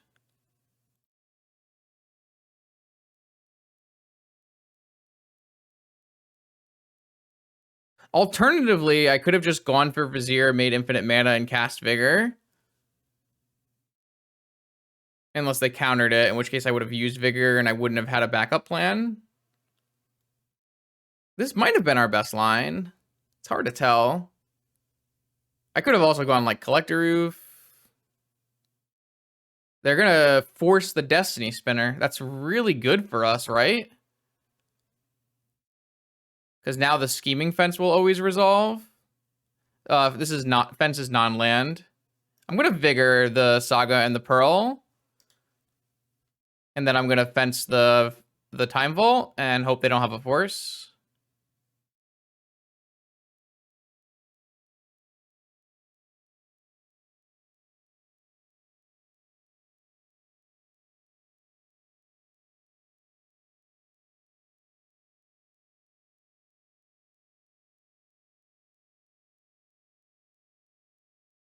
Oh no, do they have swords? Wow. I really want a Scheming Fence infinite turns. I really want a Scheming Fence infinite turns. Please let me end the stream with a Scheming Fence infinite turns. Oh my god, it might be happening. It might be happening. I think it's happening. I think we're doing it.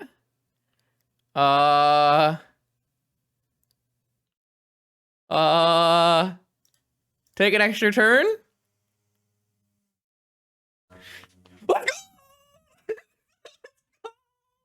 Oh my god, we did it!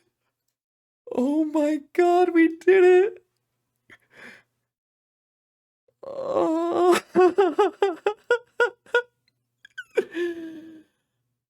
oh my lord. It's beautiful. Thank you for this food. We can't cut it now. We can't cut it now. It's...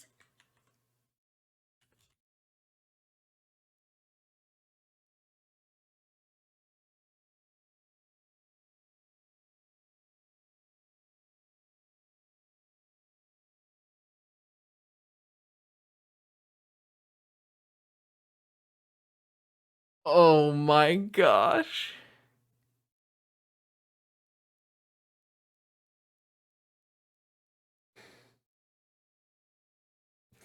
The stream was so worth. The stream was so worth. Based. Just we this deck just can't beat Standstill, but we can beat everything else. Oh wow, that's a nice 4-1. It's a very nice 4-1. I think these improvements help the deck. Would you agree? Not me. Would you agree? All right, so I think the Destiny Spinner. Let's do our post. Let's do some recaps here. I think our Destiny Spinner should be an Allosaurus Shepherd. I think the Allosaurus Shepherd is better than the Destiny Spinner. Did we ever cast Ancestral? I don't think we did cast Ancestral, did we? Yeah, post link, sure.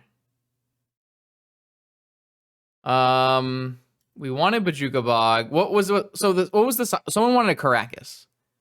Should we put a Caracas in our sideboard? The Flusterstorms were pretty good tonight, not me. The Flusterstorms actively helped us. And our Brainstorm was pretty good as well, so. All right, maybe a Caracas.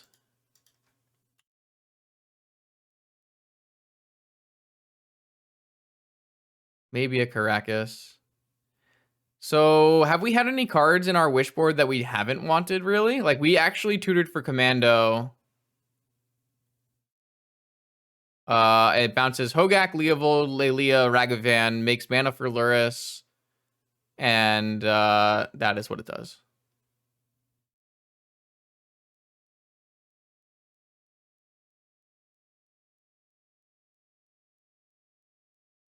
Did I feel my mana blue-green was awkward? I think it has to be green so we can play Noble Hierarchs. I think you just want to have the answer. Like, not having any answers to creatures is probably bad. I don't know about the Shepherd, though. The Shepherd would not have won us that game, right? Because my opponent would have forced the Vigor. That's, like, not a great way to look at it, though. I'm not sure. It's there's like some upsides to Shepherd and there's some upsides to Destiny Spinner. But I like being able to Devastation for 1 for a Shepherd. That seems like really powerful. But the problem is our combo always involves white. But making Vigor uncounterable seems really important. We haven't had uncounterable Vigor yet. Uncounterable Vigor can be good. Maybe it's not. Maybe it's still supposed to be Destiny Spinner. I am so undecided on this one. It doesn't really win with infinite. Neither of those cards win with infinite mana because the Shepherd just makes your elves 5/5s and your Spinner just makes your lands 1/1s mostly. So no, Commando kills Sphinx of the Steelwind, whereas green creatures like Outland Liberator do not. So I think having a Commando is very important. What about this Lavinia? I don't know about this Lavinia. I also don't know about the Scheming Fence, but man, this deck is so hard to build. I kind of think that we don't need the Lavinia, and I would rather have the Karakas. And I'll just leave the Scheming Fence for now. But I think it's possible this is supposed to be a Phyrexian Revoker. But that's fine. So I'm gonna leave it. I'm just gonna leave it as it is for now. I'll think about it more later. I hope you enjoyed this this video. If you're watching on YouTube, please like, comment, and subscribe. Boost my algorithms. And especially if you hated it, also comment and subscribe if you want. That also works for me. I will be releasing this video on Friday. There will be another video on Monday, even though I won't be able to play the challenge on Saturday. I have a nice Hogak League cooked up for the next video. Anything else? Anything else? Nope. I hope to see you guys next time.